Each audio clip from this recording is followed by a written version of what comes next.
Hello, everybody. Welcome to Geek News, Reviews, and Opinions for June 20th, 2015. This is Geek News E3 edition. So, exactly. In case you guys didn't realize, the Electronic Entertainment Expo happened this week, and happened way earlier as far as the conferences were concerned, because Adam almost had a panic attack when he found out, oh yeah, Bethesda is on Sunday. Not Tuesday through Thursday, Sunday. But that's okay, because I had the rest of my week.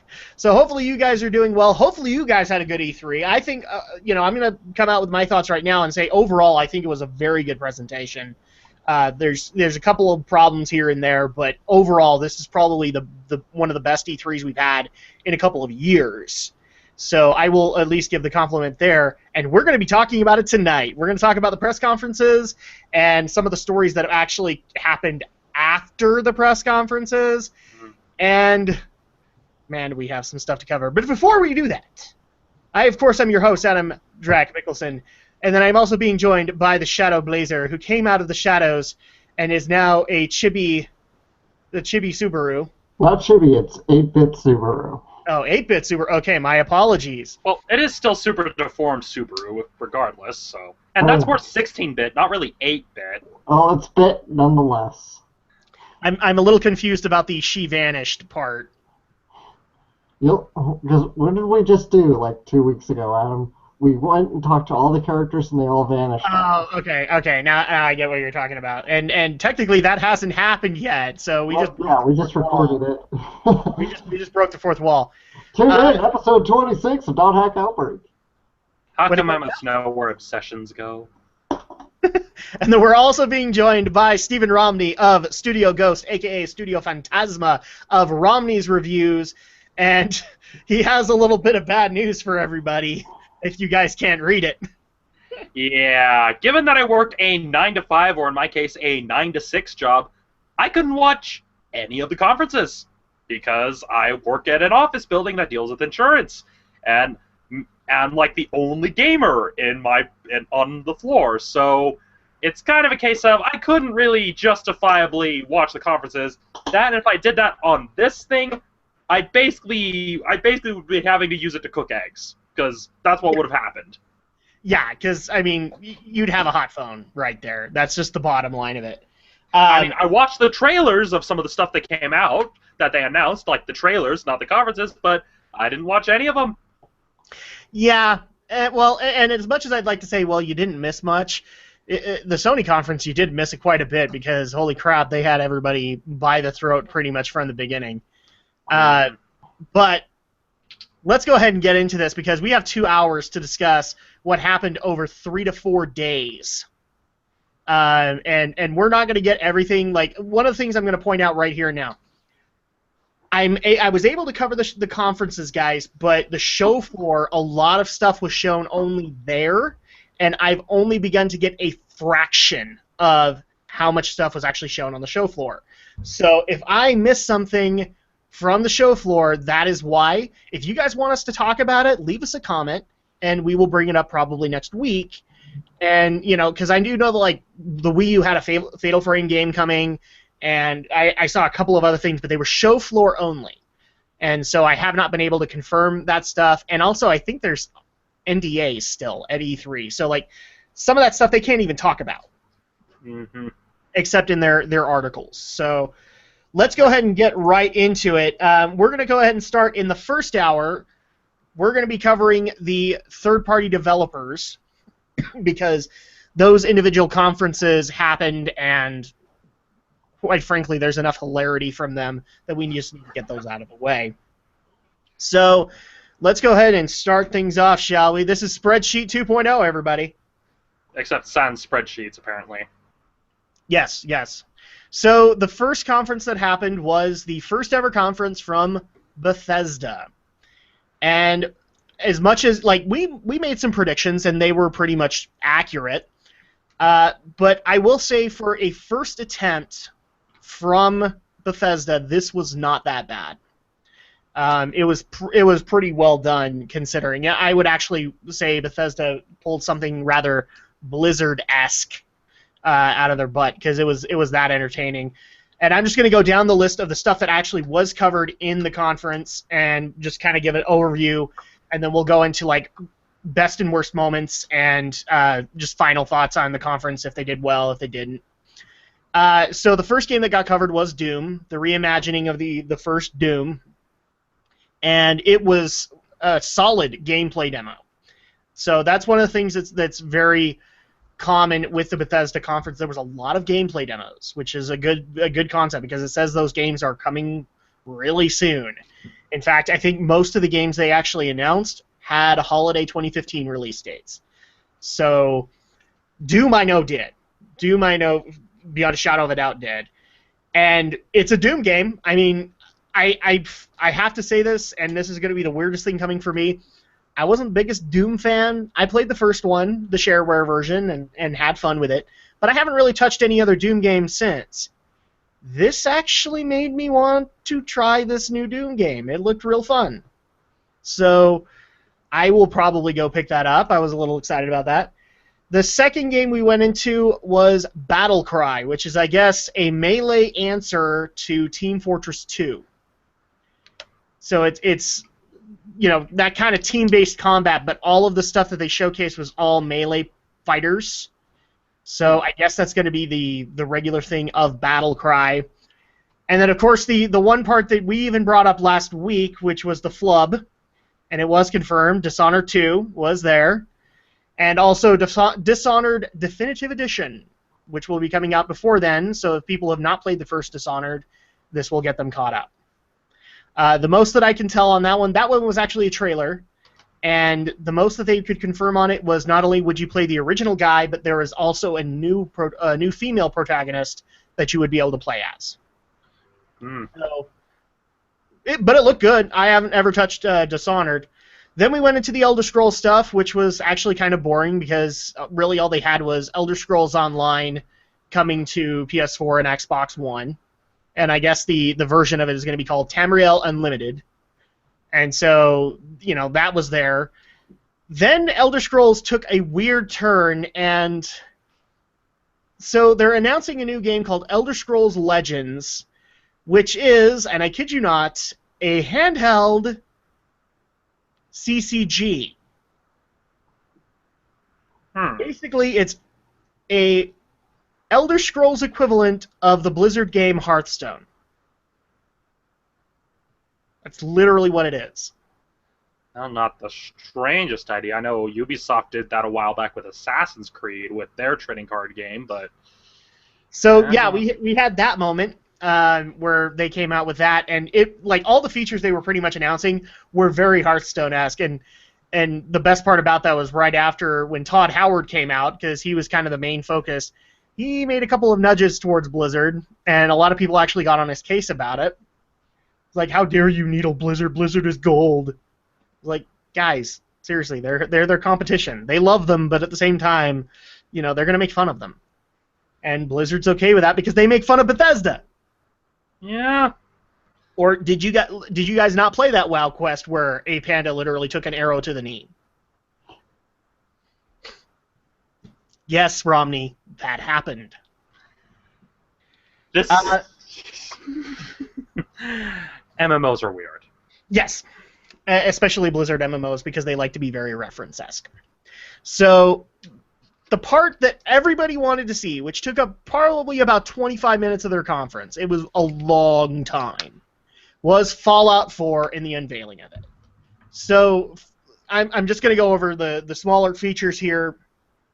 So first of all, I guess this is the first ever Fallout game where you can play as a female. So you could actually create a female character. I thought they did that in 3. Yeah, you were able to do that in 3 on New Vegas. No, even back in the very first Fallout as well. But they announced that as like a very clear feature.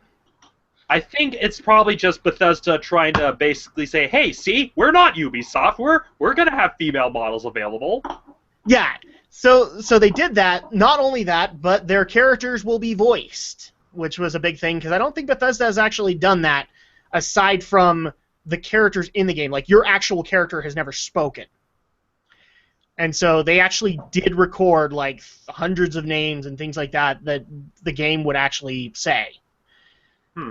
So that was another interesting new feature. Insert BioWare joke here. What was that? Insert BioWare joke here. Oh, we've got more because I mean, here's okay. I'm just gonna level with people right here now. I'm not a Fallout fan. I'm not an Elder Scrolls fan. I am a BioWare fan. And I will admit, the first thing that came to my mind when I saw how the new interface with dialogue trees goes in Fallout 4 looked very BioWare, looked very Mass Effect. And so at that point, I even made a little bit of a nudge towards them. I'm like, wow, so you're making fun of Blizzard, but yet you're clearly stealing from BioWare? And people got mad at me because it's like, oh my gosh, this is the greatest thing ever. Still, this game didn't have that before.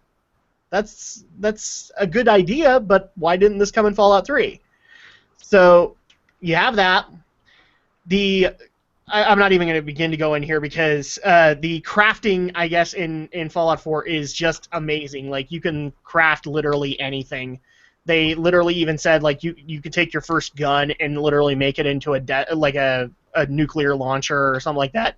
You can literally craft anything, and that made everybody excited. You can actually craft your own kind of lair, like your own kind of player housing. So that was a big thing. But the biggest features, I think, that got everybody insanely excited for Fallout 4 was, first of all, the collector's edition kind of deal that they had, which was an actual Pip-Boy. You can have a Pip-Boy which will actually hold your smartphone and display it. So you could actually have like this big gadget on your wrist that actually will run your smartphone, and it looks like a Pip-Boy. So that was a thing, and it was pretty cool. I liked the idea, but even I kind of looked at that and went, well, that's a collector's edition kind of thing. They also announced an app, which is basically Fallout Simpsons Tapped Out, basically. You are in this bunker. This is actually tied into Fallout 4. You're tied into your bunker, and you are making things work until the bunker can be opened. That app literally launched the minute after Bethesda's conference was done. So people were excited about that. However, I've heard there have been some problems that the iOS people, they've had no issues trying to get that app, but the Android users have had some issues. So that's not a good thing.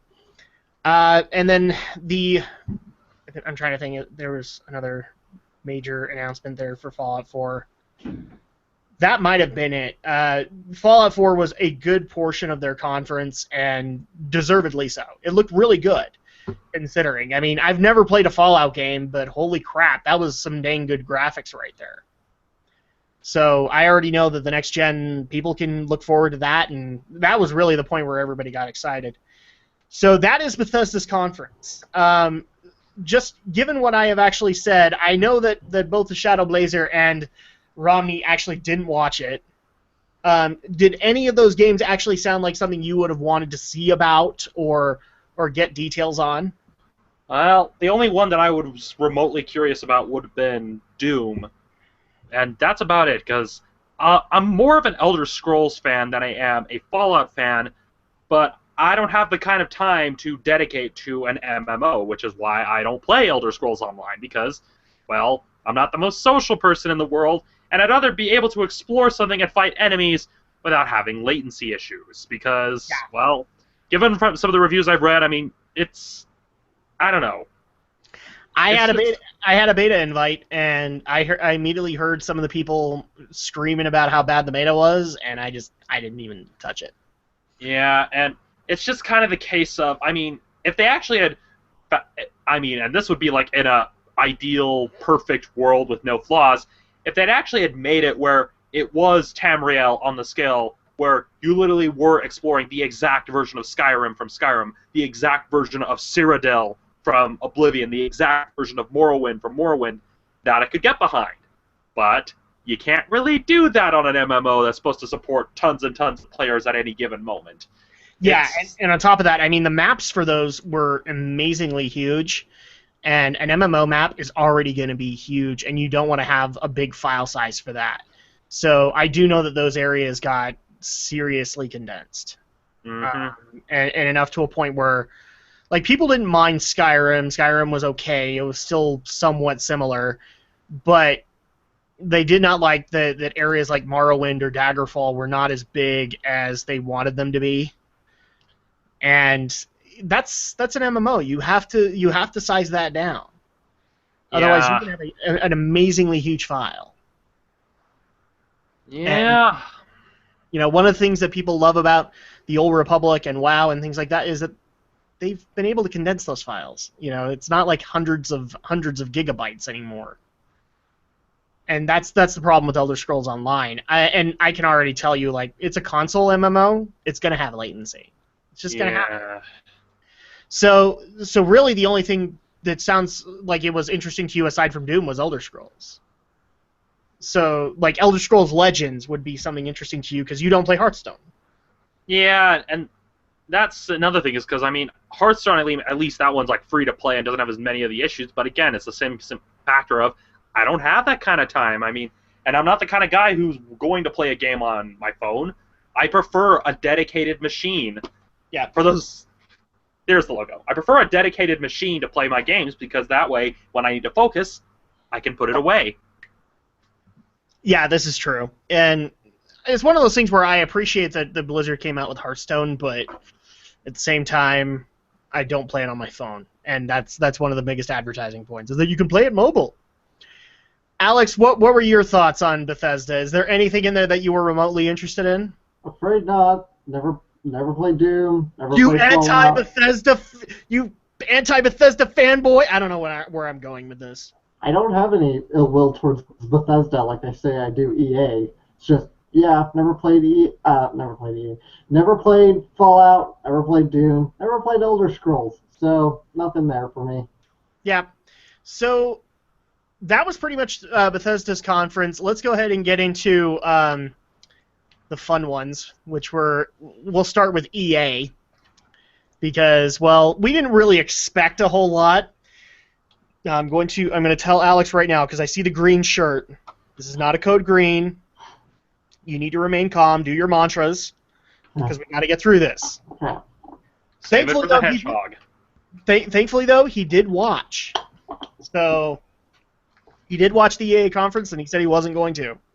I only watched it for Battlefront. That's it. I didn't watch anything else. So I'm just going to go down the list here. So they started off strong, and that's going to be a constant theme here with all of the game companies, is they started off strong, just whether or not they kept that momentum. They started with Mass Effect Andromeda. So the Mass Effect 4 that we knew was coming, they started off with that, and it looked really good, but it was obviously still very much in development, as they only had a trailer.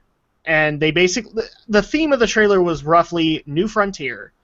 So, they showcased that the Mako will be returning in this game, that you would be going to areas that aren't necessarily all that populated or council-related space. It's going to be non-aligned people. It's going to be people who don't give a crap about you.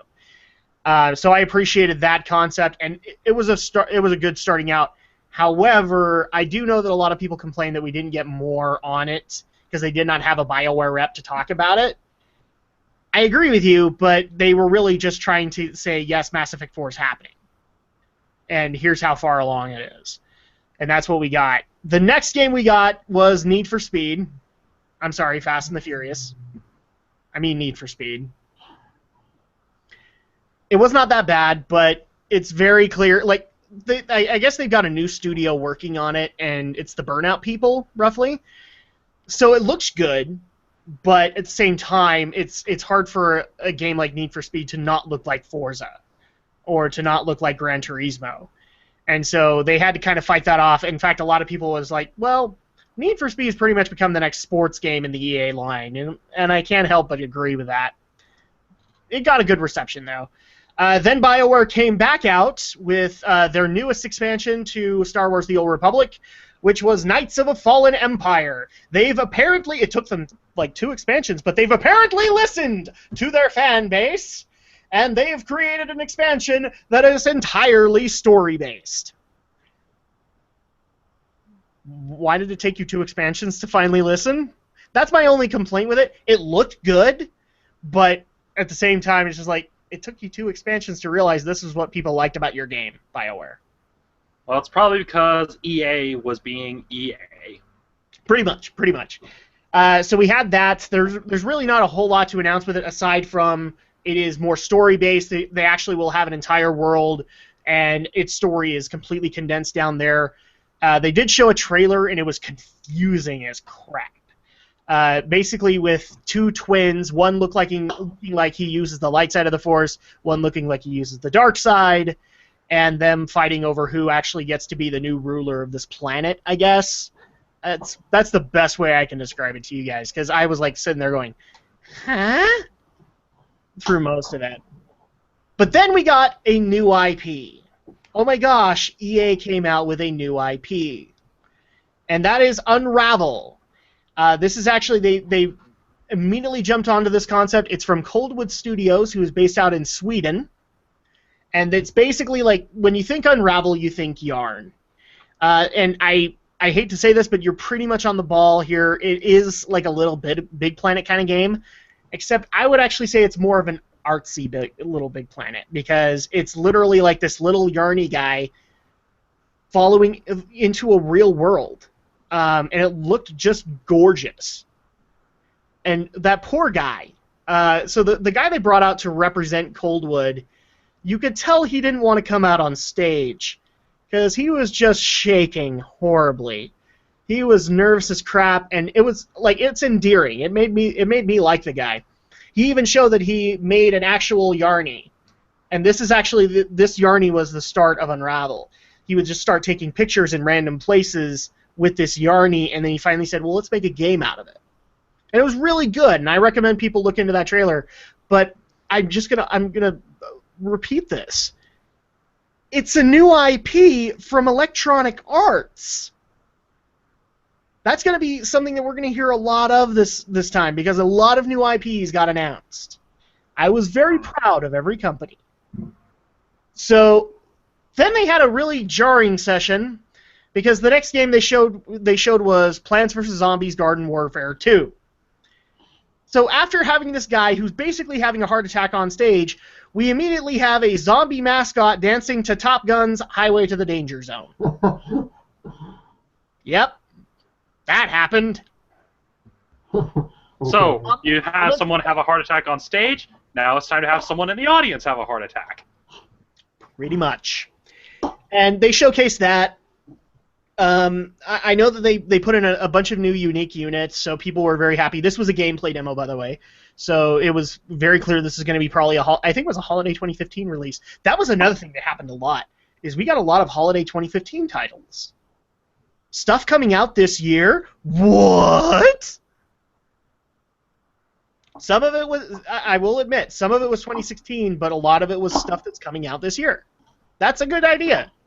And most of it was all the next-gen stuff, so people actually now somewhat have reasons to get the new next-gen titles. Then here's where EA's conference got dumb. So they know, and we know, that their sports games have to be part of their conference. And usually what they've done in the past is that they've put them all into a big chunk and just let it go, and then people come back. This time around, however, they wanted to keep people involved in the actual conference and decided to segment their sports showings with actual games that people cared about. So, let me give you a legitimate example here. Plants vs. Zombies Garden Warfare 2. We got that, and people were excited about it. I think it's like a big franchise for them right now. And then we got NBA Live 2016. To which they actually had to bring out, and I kid you not, Romney, this happened. So I guess they decided to showcase a new feature for NBA Live 2016, and that was that you can literally take a selfie and have your face put onto the model for your custom player. All right? You already have the look, Romney, of this is not starting out well. And that's okay, because it isn't. So they decided, in order to showcase this, they were going to get a prominent member of the NBA Live community. I didn't even realize they had a community, but okay. named literally the Hoop God. Now I'm gonna stop that brain process in your head. Don't think actual correct grammar, because that's not right. And so many people on Twitter had to get that wrong because there actually was a Twitter handle guy that was in proper grammar, the Hoop God. And he's like, dude, that's not me. So we actually had like a couple of people like from Screw Attack, I think even Pro Jared, saying, "Oh, my apologies. We didn't realize we didn't do the correct grammar for that." And I will say at least this. So they brought the guy up, and he was excited to be up there. But I think the best thing that we could take from that part of the conference was Pro Jared's tweet, which was, "I for one welcome our new Hoop God." For some reason, my mind just going to the Sir Mix-a-Lot song "My Hoopty." That's just what my brain went to. You might as well, because that's literally how weird that was. We had NBA Live 2016. Then we went back to Star Wars, because Star Wars also has a Hearthstone clone coming out. Of course. I think it's called Empire Divided, but I might be wrong about that. Yeah, there's a Star Wars card game that's literally a Hearthstone knockoff. It was only a matter of time. There's merchandising for everything when it comes to Star Wars. Yeah. I mean, if you name it, there's probably a Star Wars version of it. And if not, there will be. I agree. And then we got whiplashed into, what was it next? I think it was a sports game. It was probably Madden. And it was just boring. And then we got whiplashed into Minions Tapped Out, which is basically like the Despicable Me Minions getting a Simpsons Tapped Out game. Friggin' hate those things. I really do. I don't know why the hell they got popular. I mean, it's just... What, the Tapped Out games or the Minions? The Minions. Yeah. So they did that. And then we got whiplashed again with FIFA 2016. And a lot of people actually thought they weren't... no, it was hockey that they brought up, because a lot of people were wondering why FIFA hadn't come up yet. Now, FIFA got a little weird because they decided to bring out the Brazilian soccer player from the 70s. I don't know his full name, but Pele. They decided to bring him out because they actually did a special deal where you can get him in the game. So he's done motion capture for the game. Except there were some of us actually debating whether or not he actually played the game. Because when he got brought up, it was like an interview, but he was more talking about the sport soccer or football, because he was talking a lot about football. I just know there was a Madden fan out there that was just confused at this point in the conference, because he kept on saying football. So they had that moment, but it really sounded like he was talking about the sport, not the actual game. To which Twitter kind of imploded and said, "Why are you even bringing him out? It doesn't even sound like he played the game." Because it's Pele. Or in the case of Jesse Cox, he came out and said, "I don't care because it's Pele!"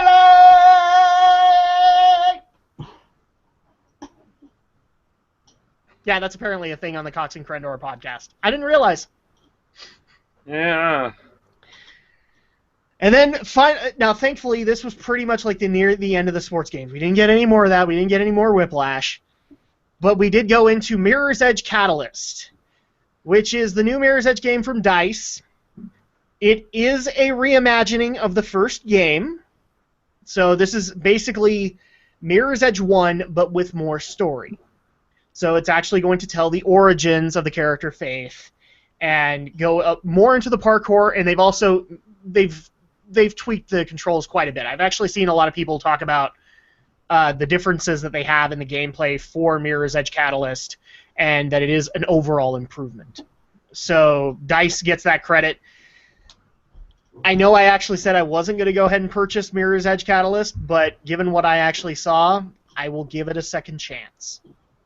It's one more. If I am bored to tears with this one, I don't know what to tell you, DICE. And then finally we got what everybody wanted to see. Star Wars Battlefront. This is when Alex tuned in, because I texted him and went, "Here comes Battlefront!" And so what we got was a full demo of the multiplayer in the game, which was a actual alpha footage It said pre-alpha footage. I don't know what that Pre-alpha was about. footage of their multiplayer game of the Battle of Hoth. Now, I will actually say this: the gameplay was pretty dang cool. You got to see from multiple perspectives, including from behind a snowspeeder. So you actually can control those things. They didn't actually show if the Imperials could control the AT-ATs, but we got to see some solid multiplayer footage of Battlefront from EA. It looked pretty good considering it was pre-alpha, which ended ultimately in, and I love this point. So they were basically showcasing the Imperial or the Rebel team getting slowly picked off, and the second to last guy got picked off by getting force choked by Darth Vader. To which and this is where it got weird, because the next reveal was Return of the Jedi Luke Skywalker coming out to fight Darth Vader. And I just kind of looked at that whole black leather outfit and went, "You a little cold there, Luke? Because that's really tight on you." But overall, I can't really complain. Considering that was pre-alpha footage, it looked really good for what it was. So I won't fault them for it. However, I will fault them for this. Don't troll people and say that Visceral's going to be there and then not show what they're working on. Because Visceral wasn't there. Because everything that I've seen is, even on the show floor, they weren't there. So don't announce that Visceral's going to come out with their new Star Wars game and then not have them show up. So that is the EA conference. Alex, you actually saw the conference, at least pieces of it. Your thoughts? Well, Battlefront does look good, but what can I say? I'm still not convinced. I'm still skeptical that this is going to be any good. Mostly because it feels like, yeah, that you've got multiplayer, whatever. You probably tacked it on as an app or single player, I guess. It's whatever it is. It's tacked on as an afterthought. I know it. Everyone does it. We'll have to wait and see. And we did get Battlefront stuff later, so that did showcase the single player campaign. Yes. So that was at least a good thing, but yeah, it wasn't a whole lot. And you only saw like the Battlefront portion because you were thoroughly convinced you were not going to watch it. Mm-hmm. And you tuned in, and I actually kept the text that Alex sent me, which was he was so pissed off when they said it was pre-alpha footage. He's like, really? Pre-alpha? This game comes out in November! Yeah. You've had how long to work on this game? What, 2-3 years probably? I think that's literally when they did the capture, is pre-alpha. So maybe because they saw how pissed off people were with the whole documentary thing, and so they immediately went and captured a session of multiplayer. And yeah, it's literally that old. But yeah, so that happened. Romney, given what I have just told you about the EA conference, what do you think of the conference? Well, I guess I just didn't really miss much. I mean, I'm honestly nodding off over here. I'm just like, okay. Yeah, that's all right. That was us during all the sports stuff. I literally actually walked out of the room during the sports stuff, went to my little brother, and basically said, just hit me over the head. Just do it. I need to make sure I'm not dreaming. Can you just hit me on the head? I did that every time a sports game came, and it was just stupid. How long before it actually led to an actual head hit? He never did, and I gave him the opportunity. Huh. My thoughts on EA overall, I think they did well, but you can't do the whole sports interjecting with good titles. It doesn't work. It pisses people off, because I saw like lots of people, when they would do that, they would just be like, ah, damn it, in Twitter. Because there's like, ah, man, we thought we were going to get nothing but good games. Damn it! Another sports game! I don't know what to tell you, EA. You have to interject your sports games because that's your moneymaker, but it might just be a good idea to do the chunk and let people go get their sandwich. I know that makes people tune away, but it's not like they turn off the stream, guys. You're still getting that view. But overall, I'm not going to fault EA too bad. They had some solid titles to announce. They had a new IP to announce. So that was a good that was a good sign from Electronic Arts of all places. The literal Galactic Empire. I really want the Imperial music to play every time I see an EA logo. Yeah, but then Disney would probably get a little bit uppity, though. Well, and of course, we can't have anything bad happen to EA because that if they shut down, that shuts down the entire U.S. economy. Yeah, I'm never going to get tired of bringing that up. That was the stupid, most asinine thing I've ever read. Well, some of the stuff I've been reading in the wake of some of the E3 stuff this year is bordered on on the pretty dumb. Look, I will be the first to admit this. There were a lot of meme-worthy moments of E3 compared to the previous years. So, and well-deserved. Let's go ahead and get into the next one, because final thoughts, I think we pretty much covered it. It's EA. They did as well as they were going to do. Let's go ahead and go into Ubisoft. Now, if people remember, I was pissed off with Ubisoft the last year's conference, especially Aisha Tyler. Here's where I'm going to blow you guys' mind. Aisha Tyler wasn't that bad this time. I actually like her now. She did well with what she could do. So I'll give her that. Good on her. She actually seemed like a gamer. She wasn't pushing the whole hardcore thing. And Ubisoft started off strong because the first thing that they announced was the sequel to South Park: The Stick of Truth. And I'm not kidding when I say this. The new title is South Park: The Fractured Butthole. Yeah, sounds like South Park. You want to know what's really sad? I just got the punchline in that title. I've been trying to figure out this entire time what that was trying to refer to. Now I get it. Good on you, Trey Parker and Matt Stone. Trey Parker and Pat Stone. And Pat Stone. Yes, exactly. So yeah, basically what this is it's South Park: The Stick of Truth, but with superheroes. So instead of going with a bunch of fantasy stereotypes and having, Cartman as a wizard, this time it is Cartman as the Coon, and all the superheroes that have come out of that. And it looked really good, and obviously the big shocker for everybody was Trey Parker and Matt Stone were there, and the first question that had to be asked was, we thought you were done. We thought you weren't going to make another one. And they said, well, we changed our mind. Sorry. We like doing it, so we're doing it again. Kid you not. I'm thoroughly convinced everybody in that conference literally, shit a brick. That just leaves me to wonder how long until they make their Team America shooter. Probably not that long. Because that sounds like something they do. They should totally just do that already. Yeah, they really should. So yeah, the Fractured Butthole, I even admit I was a little interested in this because everybody tells me I've got to play the Stick of Truth. And I haven't ever done it, but the Fractured Butthole actually looked really, really cool. And it even had the Avengers kind of logo, so they'll make fun of superheroes, and I'm always on board with that. Then, here's the part that's going to shock everybody here. Ubisoft also had a new IP, and it was For Honor. So this one's hard to explain. Basically, it is a multiplayer... What was the show on Spike way back? I think it was called The Deadliest Warrior, where they would literally compare 17th century knights or 14th century knights to an African assassin or something like that. Yeah, that Deadliest Warrior, yeah. That's pretty much what this game is that this guy came out, I guess he's a new developer, or he's a guy who's worked up the ladder.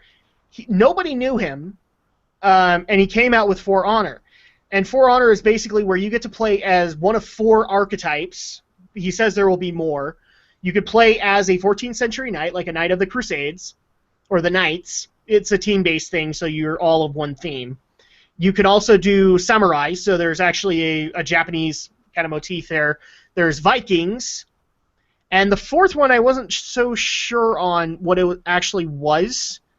I will have to go back on that one, but yeah. So here's the interesting part on this also. This game is apparently far enough along that it had a gameplay demo. They actually played a live match of For Honor on stage. And sure, I'm sure some of that was already captured and they had, scripted segments, but man, that game looked pretty dang good, considering it's multiplayer and considering that it's nothing but, let's actually have samurai fight knights. It looked pretty damn good for a new IP. I will admit, this is actually one of those multiplayer games I probably would pick up, and I would enjoy the ever-loving crap out of.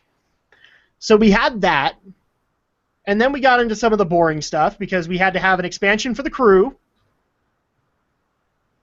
Yes, an expansion to the racer game, which showed nothing of what that expansion will include, by the way. Can I just point that out? We don't even know what the expansion's about.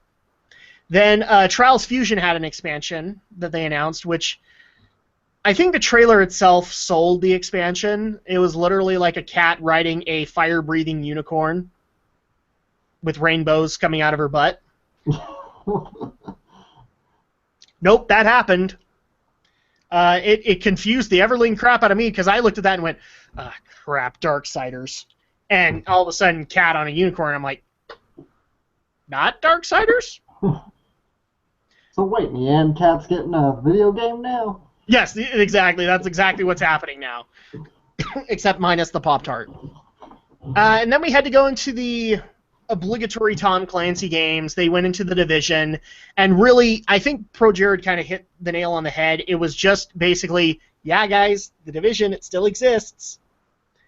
And they showed a live match, but their scripting didn't really match the players, especially at a point where I guess they wanted to showcase the free roaming world that you can make here. And they actually show like one of the players of the team betray his team, kill them all off, and steal their gear, to show how weird it was. But it was a jarring reaction and unfortunately very scripted. So it was probably this happened in the office and they captured it. So we had that. We also had another new IP. Well, I thought it was a new IP, but actually it's something that they have had for a while. It's called Anno 2205, which I guess is part of a space building civilization game that they've been doing for a while. So they showcased that. Then we got to have one of those other moments. So they showcased... Well, okay, so first of all, they had Aisha Tyler sitting next to a guy who literally was cosplaying as the protagonist from Assassin's Creed Syndicate. Now, I say that right now, and the first thing that comes to you guys' mind is they're going to talk about Assassin's Creed, right? Wrong! Just Dance 2016. Yep, I'm not kidding. And it got even weirder when they brought up a new artist whose tracks are actually going to be in the game, and I guess he had just barely hit the top 20, and nobody knew who he was. Everybody on Twitter was like, does anybody know this guy? Because his lip sync is terrible. It was very clear that he had sung a concert or something the night before, and he was not ready, and he came out and sang a song, or lip sync to it, I guess. Well, no, it was a live mic. And he also even tried to get Aisha Tyler to come up and dance, and she refused. And he didn't take it well. This was Just Dance. This was their advertisement for Just Dance 2016. Just Dance. And also that Just Dance, I guess, is going to have a monthly pass now that you can actually subscribe to. Yeah, because people are going to do that. Didn't rhythm games die like 10 years ago? You'd think, but the dance games have been like a big Kinect advertisement. So They're pretty much the only thing that work on the Kinect is the dance games. Pretty much. So then we go into the next obligatory Tom Clancy game with Rainbow Six The Siege, which is another horribly scripted out gameplay demo. Then we also went into another game that I've never heard of, but apparently is big on PC for them, and that's called Trackmania, because they actually brought the developers out to show their new engine that's coming to PS4 or to PCs. I wasn't really clear on which. And the course creator, which can be now incredibly random in its course design. And the way that they showcased that was that the developers failed at the courses. Because that tells us everything. Then we went into Assassin's Creed Syndicate, which is... I can't even believe I'm talking about this. It's Sherlock Holmes. It really is. It's a Sherlock Holmes knockoff. I'm talking the Robert Downey Jr. movies. It's kind of dinky. But they also had to announce that apparently you get a whole new protagonist, a female protagonist, if you pre-order the game. Of course. Yeah.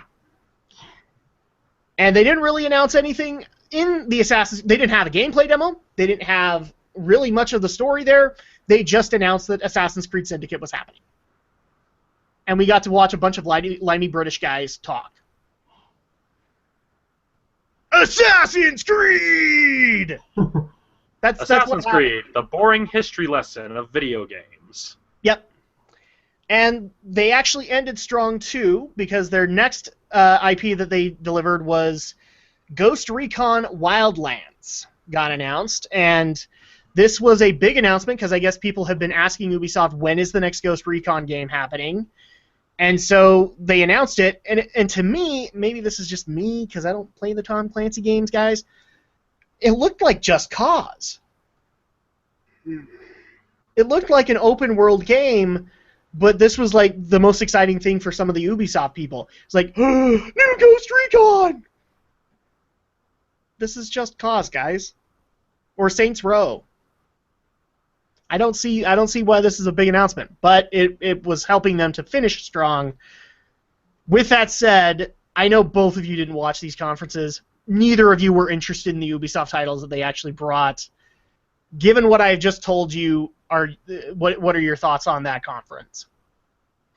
Well, you told me I went up in that right just a moment ago and looked up the trailer for what the hell? God, what the hell was it? The multiplayer fighting game where you... For Honor. For Honor, yeah. Duh. I just went and looked that up. Some premise sounded interesting, but I watched the trailer. Didn't do anything for me. Yeah, it looked really good to me, but, you know, for me to actually be excited about a multiplayer game is like when the moons align and I get a supreme unlimited power. That's literally what happens there. Romney, what was that? Yeah, all I can also say is, really, pre-order, you get a female character? Yep, who is the main character's twin sister. Oh my god, that is... And apparently stupid. a way more efficient assassin than him. So I'm guessing they're taking writing cues from DeviantArt then. Yeah, for the most part. That's just... I mean, guys, I'm not ragging on it. I will eventually play Syndicate. You know, I do have a plan on playing Unity at some point. But, I mean, they literally didn't show anything, and so it's like, wow, Assassin's Creed has become so routine, you don't even need to show a gameplay demo anymore. Because everybody knows how that game's going to play. So what's there to get excited about? Yeah, especially considering 19th century London? And? Yeah, I stopped caring about Assassin's Creed when they basically abandoned the whole thing with Desmond training to become an assassin, and the whole 2012 thing that they were doing a whole bunch of build-up for at the end of Assassin's Creed 2 that they never followed through on. It's just, I've just stopped caring. Yeah, I mean, apparently that's the one thing I didn't know is like from 4 on, they've not done anything with Desmond. Nope, because apparently Desmond's been dissected and is now a brain floating in a tube. Wonderful. So he's Mother Brain from No, he's not Mother Brain from Metroid. I refuse to believe that. Nah. So, I will at least give Ubisoft some credit here. You had some new IPs. Holy crap, good for you, Ubisoft. Great concept here. You were the guys who immediately said, we are not going to come out with any new titles unless they're legacy and we can get money off of them. And they listened, and they said, okay, we're going to make some new IPs. Granted, those new IPs are iffy. I don't know if they're going to bring in a whole lot of people, but it at least says to me that Ubisoft is open to the idea of doing new intellectual properties, maybe even bringing back some older ones. So I'll give them that credit. Where I'm not going to give them credit is all the obligatory Tom Clancy stuff. It really just, it all blended in together to me. It was not unique at all. Then again, the Tom Clancy stuff rarely was, really. I mean, yeah. Rainbow Six, Ghost Recon, Hawks, they only... people were actually expecting Splinter Cell to come out with all the Tom Clancy talk, and it didn't show. Yeah, and Splinter Cell's the only unique Tom Clancy thing they really have, but I mean, I know there's story-wise with the way Conviction ended, there wasn't really any direction they could really go because that was very concisely the end of Sam Fisher's story. Yeah, and I must admit, the Tom Clancy games, I get that there are people that are interested. Obviously, Ghost Recon Wildlands was a big announcement, but really, I think the biggest parts of E3 was the South Park announcement, because holy crap, nobody expected that to happen. I did, because Trey Parker and Matt Stone are just that fickle. The new IPs just blew people's minds that Ubisoft was even considering new IPs. But that was pretty much it. I mean, there really wasn't a whole lot to talk about with Ubisoft. The conference was okay. I don't hate Aisha Tyler anymore. Aldo's running late, so he can't, officially get on my case for hating Aisha Tyler. I don't hate her anymore. I totally think she did well. So that is Ubisoft. Final thoughts that we have on the Ubisoft conference? Nope. Okay. Now we get to have some fun. Because Square Enix is the last third-party developer that came out with a conference, and you could tell this was their first because it really felt like a board meeting. It didn't really feel like a conference. It felt like them talking. So that's what it was. That's what it was. Yeah, it really was. One thing I'm just going to point out right here now. They had no gameplay demos to show. None. All of their stuff was trailers, and a lot of that stuff was in development and very concept stage development, so they didn't really have a whole lot to bring to the equation here. I'm just going to preface that right now. The first thing that they brought up was Just Cause 3, which is stuff that had already been shown throughout all of the streaming advertisements that Just Cause 3 was happening. So that didn't cause... And it was literally the exact same trailer. So that was boring as crap. Then they decided to come out with... so Square Enix has a title called Nier, which I think came out for PS3 and 360. Mm-hmm. Except we only got the 360 version here in the US. Yeah, so... Apparently there's a new Nier. Nier 2 is being worked on. It is very early concept. They had a trailer that literally lasted about 30 seconds, showcasing, I guess, the new character, which is a female protagonist. And then they decided to do the weirdest thing ever, and this is one of those meme-worthy moments. I have to literally look this guy up again. So the creator of Nier actually came to the conference, and apparently in Japan he has never been seen in public. He's never, ever, his face has never been seen in public. So they decided to keep this tradition alive, I guess. And he literally came out in a cosplay that I really wish I could describe to you guys. But I'm just going to have to show you. This is what he looked like on stage. And I know a lot of the jokes that came out was that he literally was the evil twin of the guy from Majora's Mask, or the moon from Majora's Mask, or he's straight out of The Nightmare Before Christmas. Yeah. A lot of people thought this was the Kingdom Hearts guy because they were going to announce The Nightmare Before Christmas world. Yeah, that happened on Twitter. But it was just him coming out and talking about Nier. Now, here's one of the major problems of the Square Enix conference. Their translators apparently were not getting the proper cues, and I swear were off getting donuts whenever somebody was talking. Okay? There was literally a 30-second gap where this guy, with this face, was talking through the beach ball into a microphone. And what we got was... 30 seconds later, the translator kicks in. We had 30 minutes of, we cannot hear what you're saying. Take the damn mask off! If you don't want to be seen in public, dude, I understand. You get a rep. Either get a rep or just have somebody carry the laptop. They open the laptop, it just shows the first letter, and that's it. Why did I see an L joke coming out of that? Or And A. Or A. Because Or your wife likes Pretty Little Liars, so I was going for that. Oh, jeez. So yeah, this happened, and it is Platinum that is working on this near sequel. So Platinum Games is working on it, which was an interesting concept, but they didn't have a whole lot to bring to it, so it was hard for anybody to get excited. Then we got Rise of the Tomb Raider, which we'd actually seen from the Microsoft conference the day before, and it was literally the exact same trailer. So it was basically us sitting through horrible stuff we were... Well, not horrible. It was gameplay we've already seen before, but put into trailer format, I guess. So it was hard to get excited about it. Then we got into the Go. I guess this is a new initiative from Square Enix where they are having mobile games, and some of them actually have the word Go in it. So there's Hitman Go, and now there is Lara Croft Go. Which is this is where things get weird for Square Enix. So you have this Tomb Raider reboot, but they also were doing stuff with the current Lara Croft. Or with the old Lara Croft. And Lara Croft Go is that. It is a Diablo game, or a Diablo-esque game that is based around the original Tomb Raider, not this reboot. For mobile. That was another thing that happened a lot with the console makers. Lots of mobile titles. Blatant nostalgia teasing.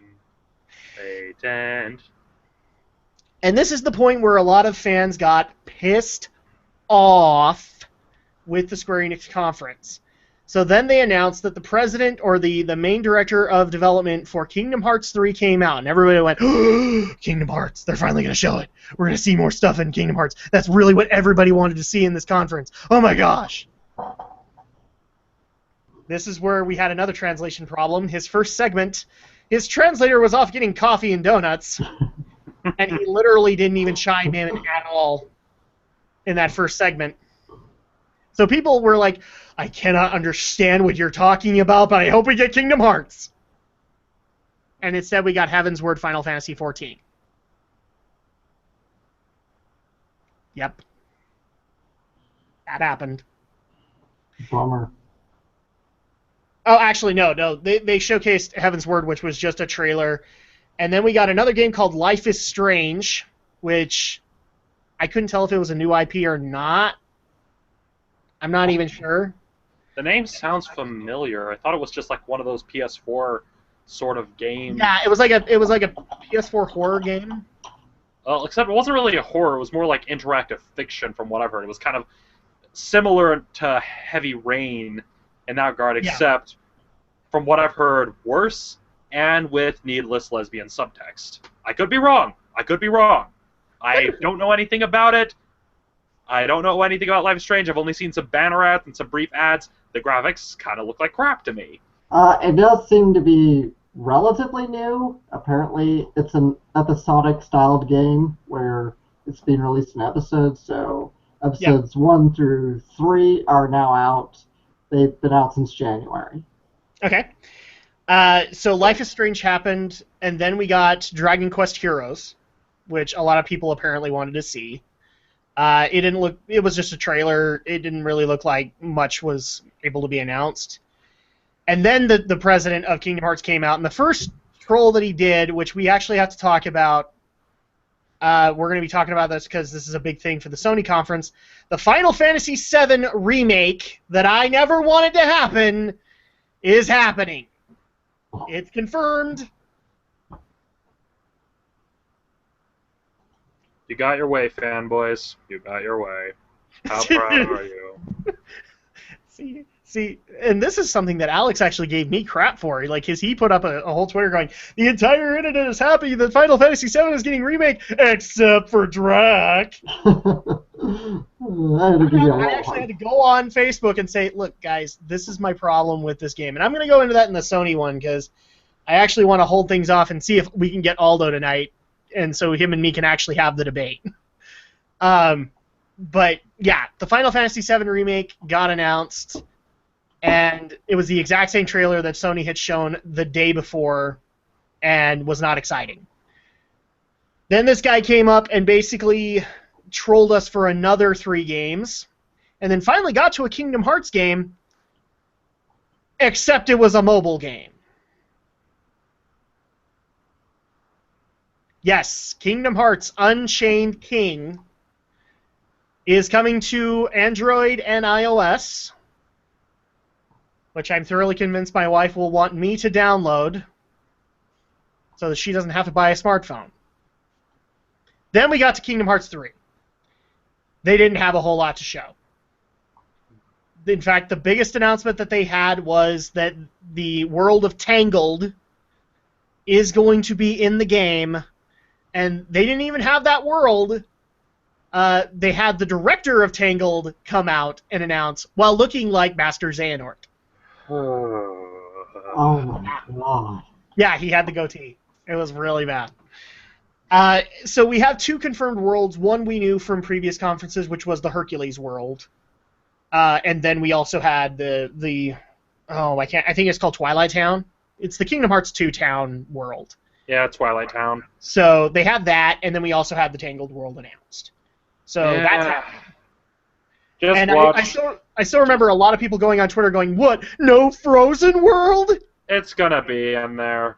Yeah. If they put in Tangled, they're gonna put in Frozen at some capacity because it's a freaking cash cow. And here's the time for my rant. I mean, right. I understand they were popular Disney movies, but I think maybe they should finish the story they're trying to tell before trying to basically bring in a whole bunch of the new worlds. Especially with the end of Dream Drop Distance. I mean, come on. We've been waiting for years. Which, here's the part. This is the part that's going to shock you, Romney. They actually told a little bit of story, and nobody understood it. Because it's Kingdom Hearts. They actually unveiled a cinematic trailer for it, and it was... Now, I actually had to show my wife this because she's a diehard Kingdom Hearts fan, and she had a theory on who the characters were. But it was basically 2 kids playing chess. Yeah, and this trailer I actually have seen. This is one of the few things from... You have a trailer that he's seen. Yeah, and I'm guessing that our theories are probably very similar because I'm going to go right out and say it. Those 2 kids are Arrakis and Xehanort. That's what she thought too. Yeah, because I mean, with Arrakis, they made it pretty obvious with like the facial structure and everything that it's quite obviously Arrakis and Xehanort. Especially considering that that unfortunately no longer have Leonard Nimoy. They're probably going to have a younger Xehanort be the final main baddie, just so they can kind of get around certain issues. I mean, I know that they've been recording voiceover for a while, but again, according to the ending of Dream Drop Distance, as well as the events of Birth by Sleep, which, although I haven't beaten, I did read some stuff, they could do it. And you just made me sad, Romney, because not only will Leonard Nimoy not return, but neither will Christopher Lee. Well, then again, he didn't return for Dream Drop Distance either. No, but he was Diz or Ansem the Wise. Yeah, but if you remember at Kingdom Hearts 2, Ansem the Wise dies, so... Yeah. So, but it's just like, Christopher Lee did that voice. So that was the Kingdom Hearts 3 announcement. If anything, it showcased the Keyblade kind of gameplay that you're going to get, which is there's actually going to be one where Sora gets to use guns and a big cannon. And I guess his limit break system is based around all the Disneyland rides, because they kept showing him going on this mainstream Electric Parade trail like Big Thunder Mountain Railroad. Then they did the teacups. It was like, okay, is this the limit system? I don't get it. You know, why are you doing this? And it's all like mainstream Electrical Parade. It's all lit up like that. So not really a whole lot was known there. We didn't get any character announcements or like voices or anything like that. This was it. Then they decided to go into this one, and this one was actually also announced at the Sony conference, but I'm going to blow people's mind because I'm actually going to get this. They announced World of Final Fantasy, which is basically 2 kids who look very much like they belong in the Kingdom Hearts universe, going through this world of Final Fantasy called the Grimoire. Tactics ripoff right there. And it's all chibi little Big Planet-looking versions of Final Fantasy characters. There was a little chibi Cloud Strife. There were little chibi Magic Tech armors from Final Fantasy VI. There were little chibi chocobos, and I ate it up! And I want it! And there's something wrong with me! I want it. It's so cute, and it's so great. This is what this is going to get known for, is I want a cutesy game. Yeah, that happened. So we had World of Final Fantasy. We also had Hitman, which was just a trailer. Agent 47 is coming back. He is also coming back on smartphones with Hitman Sniper Go! Seriously, like the first thing, when I heard that title, I literally in my head went, Super Robot Monkey Team, Hyperforce Go! Da da da da da da da da da da. That was literally what happened. Then we had a game called Triad Wars, which is not a new IP. It's something that they've done for a while now. They did not showcase Final Fantasy 15 at all. It was not on their show floor, and it was not in their conference. But Star Ocean fans got a big nod because you got Star Ocean 5, I think is what it is. Yeah, Star 5. Ocean Integrity and Faithlessness. That's the name. What is wrong with numbers, people? I mean, I understand. It's just, what is wrong with numbers? Star Ocean 1, Star Ocean 2, but then you have Till the End of Time, Yeah. The Last Hope. It just what's wrong with numbers? What do people have against numbers? They haven't really done anything wrong. I mean, it's pretty clear that Star Ocean's copying the Final Fantasy model. Except, not really, because at least their games exist in one universe instead of being spread everywhere. And I mean, at least they make them, it's just... It's not just that, it's the titles, too. It's like Integrity and Faithlessness. What? That sounds like a concept title to me. Okay, I mean, at least Till the End of Time and The Last Hope make somewhat sense as titles. But that would just sounds like just something on a design document. It's like, okay, what do we want to explore? Integrity and Faithlessness. Brilliant! That's the title. Exactly. That's exactly what happened. Brilliant. Put that on a T-shirt. What made that even better is that I just like to point out that Romney made the exact same face that Pro Jared did when they announced Integrity and Faithlessness, and he immediately put out a tweet just like, "What? What's with the title?" And so that was really like what everybody was saying on Twitter. It was like, "What's with the title? We don't get it." I'm not the biggest Star Ocean fan, but even I kind of went, is that really what you could come up with? Till the End of Time was at least something. The Last Hope is something. This is a project title. What are we going to focus on? Integrity and Faithlessness. Put that on a shirt. And then they went into Deus Ex: Mankind Divided. Didn't really show any gameplay. Just showed a trailer. I'm not a Deus Ex fan, so I wasn't all that interested. And then the biggest, or probably the bigger announcement that they had for there was that they have created a whole new division, a whole new team in Square Enix called the Tokyo RPG Factory. And this team has... Square. What was that? All I can say is, isn't that what you already are, Square? A Tokyo RPG Factory. Yep. And they even got the joke. So the purpose of this team is nothing but JRPGs. That's all they make. So I think they kind of hinted at the fact that like the Bravely Default team is part of this, and that Bravely Second is also part of this. They also had a new title that the Tokyo RPG Factory was working on, which had nothing but concept art, and I haven't been able to confirm this, but somebody actually linked it to me. Somebody actually caught one of the developers on the show floor and asked him, what can we expect from this new title? And they got roughly the answer of, think Bravely Default, but on consoles. So that's okay, but it's still in concept art stages, which means we're not going to see anything for like 5 years. But yeah, that's pathetic. That's really pathetic. Concept art, Square Enix, no, come on. You can do better than that. We get into PC gaming because that's most of what they had to announce. Concept art is what you do on a Kickstarter. You don't do that in a teleconference. Yep. So that is the Square Enix conference.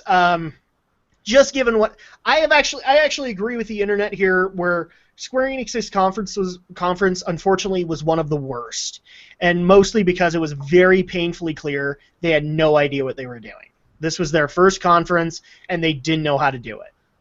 I have since heard that the Square Enix people have listened, but they haven't acknowledged that it was bad. But if they're listening, that means that there probably will be an improvement if they do it again, or they won't do it at all.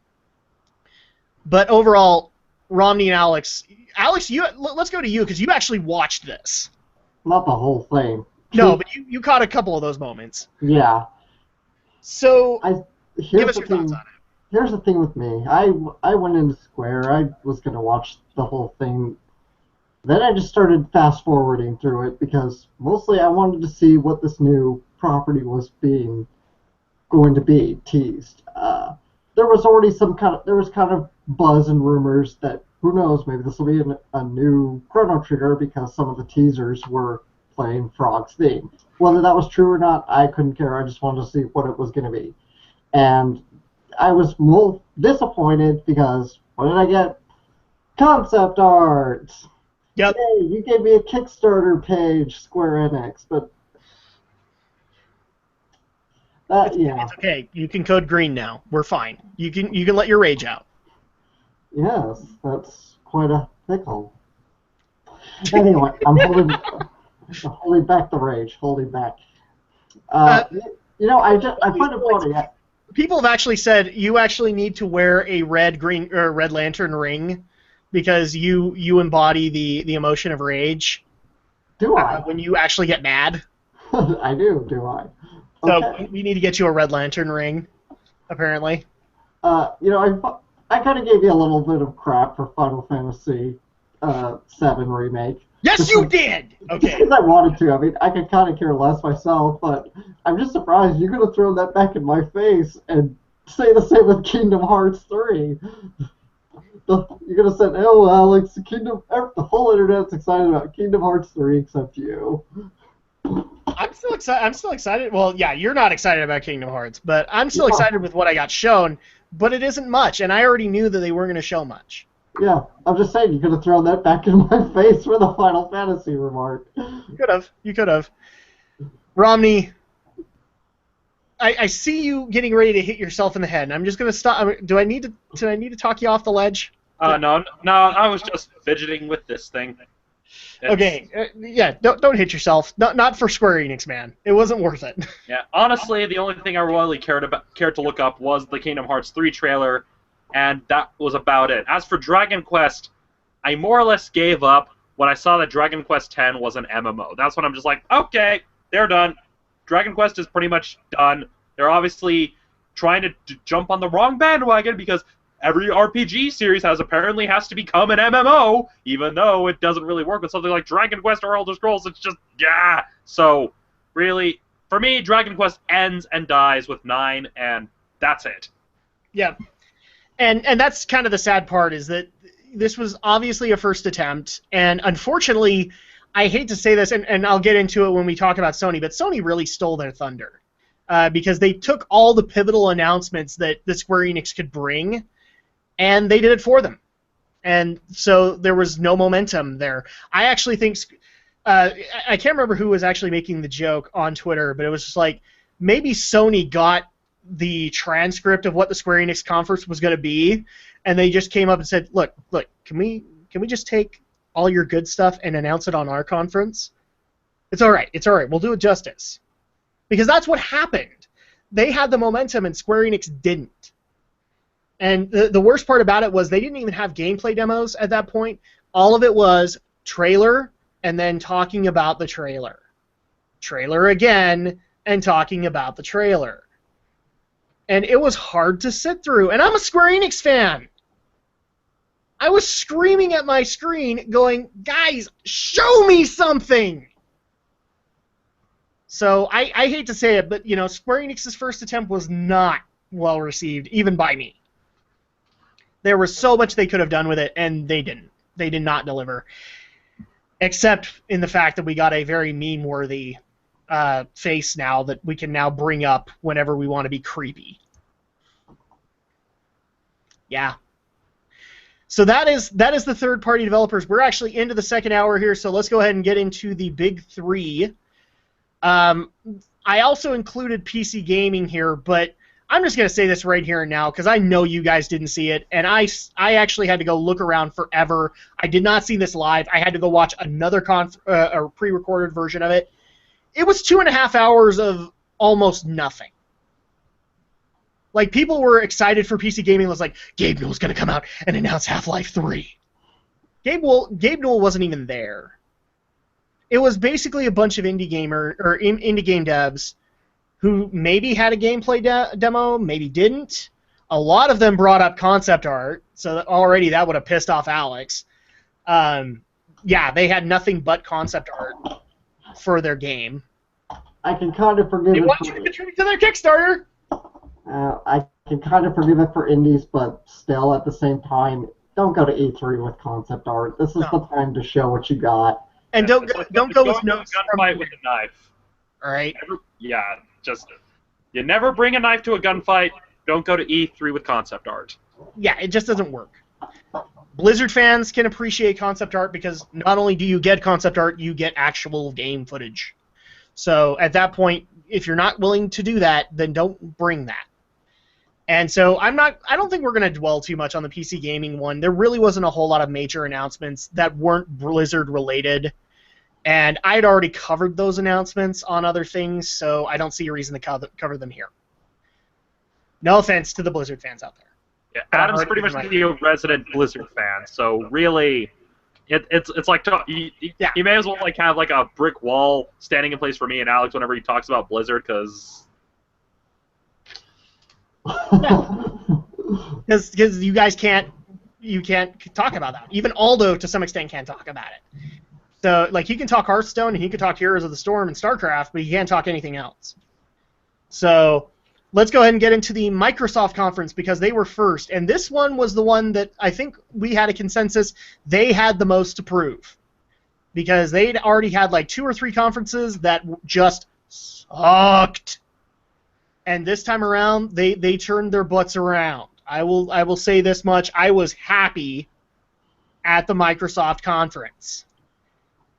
So first of all, they started off with Halo 5 Guardians, which was obvious. They had to go that route, and it was fine. It looked great. The gameplay looks good. I was even talking to. I don't know if we've actually made this announcement. We actually talked about bringing on another person who could be our Xbox representative because we don't talk very nicely about Microsoft. And so I've actually talked to a friend of mine named Jefferson to come in and be our Xbox representative because we get crap that we give Xbox way too much crap. So maybe we'll do that. He was actually excited for Halo 5 Guardians. It was a full-on gameplay trailer and pretty exciting actually. Oh, by all means.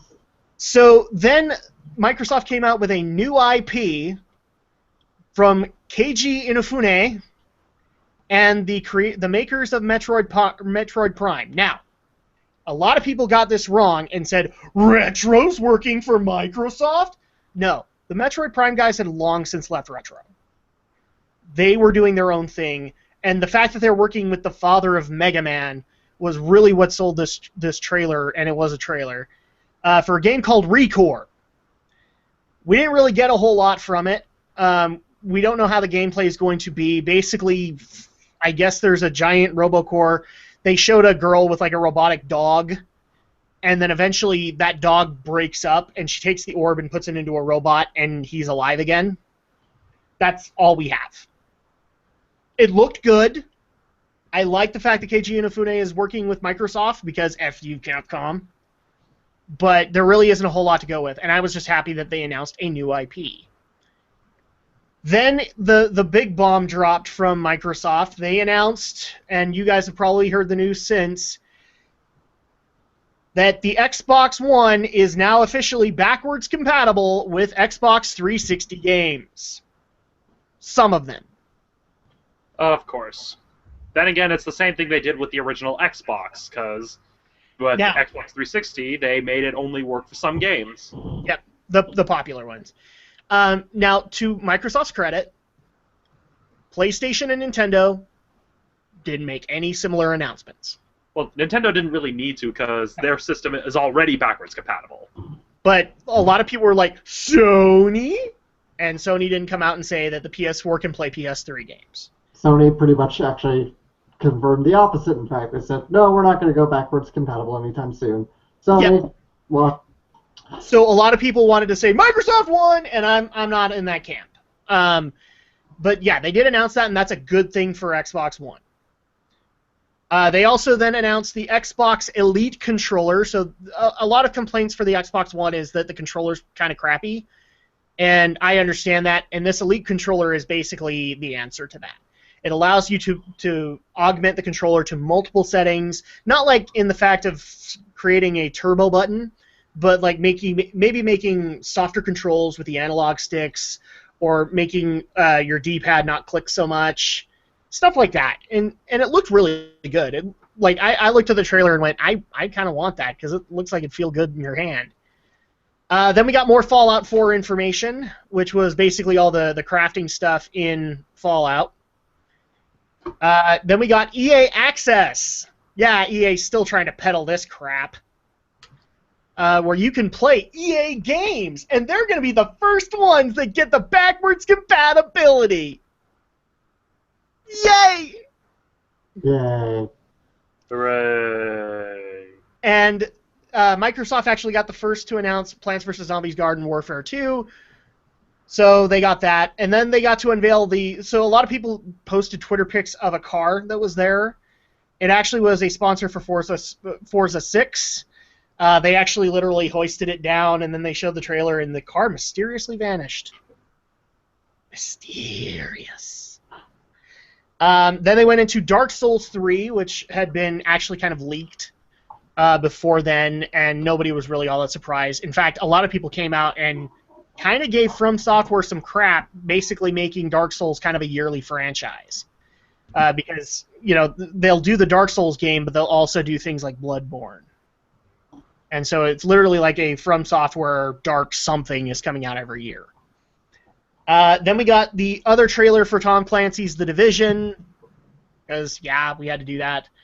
Then we got a free-to-play cartoonish-looking game called Gigantic with not a whole lot of information.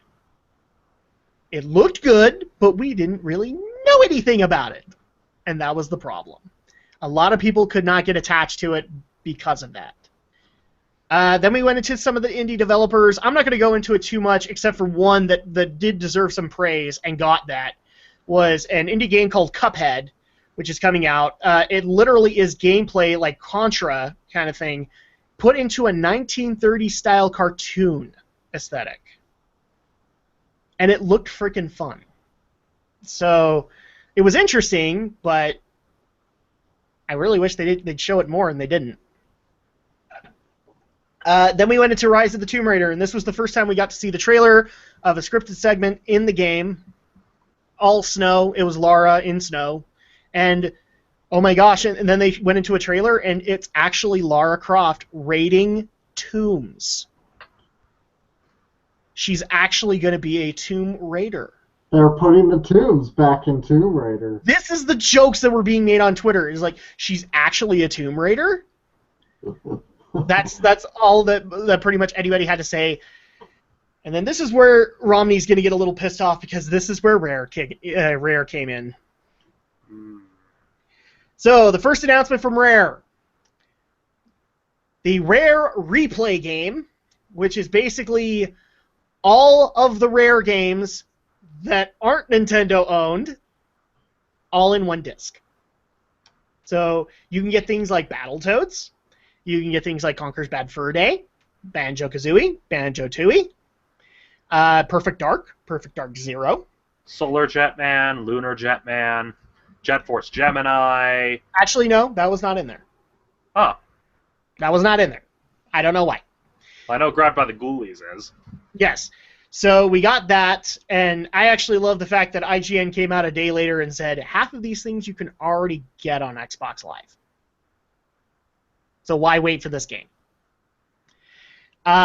Then we actually got to see what Rare has been working on this entire time. Now that they're off the leash.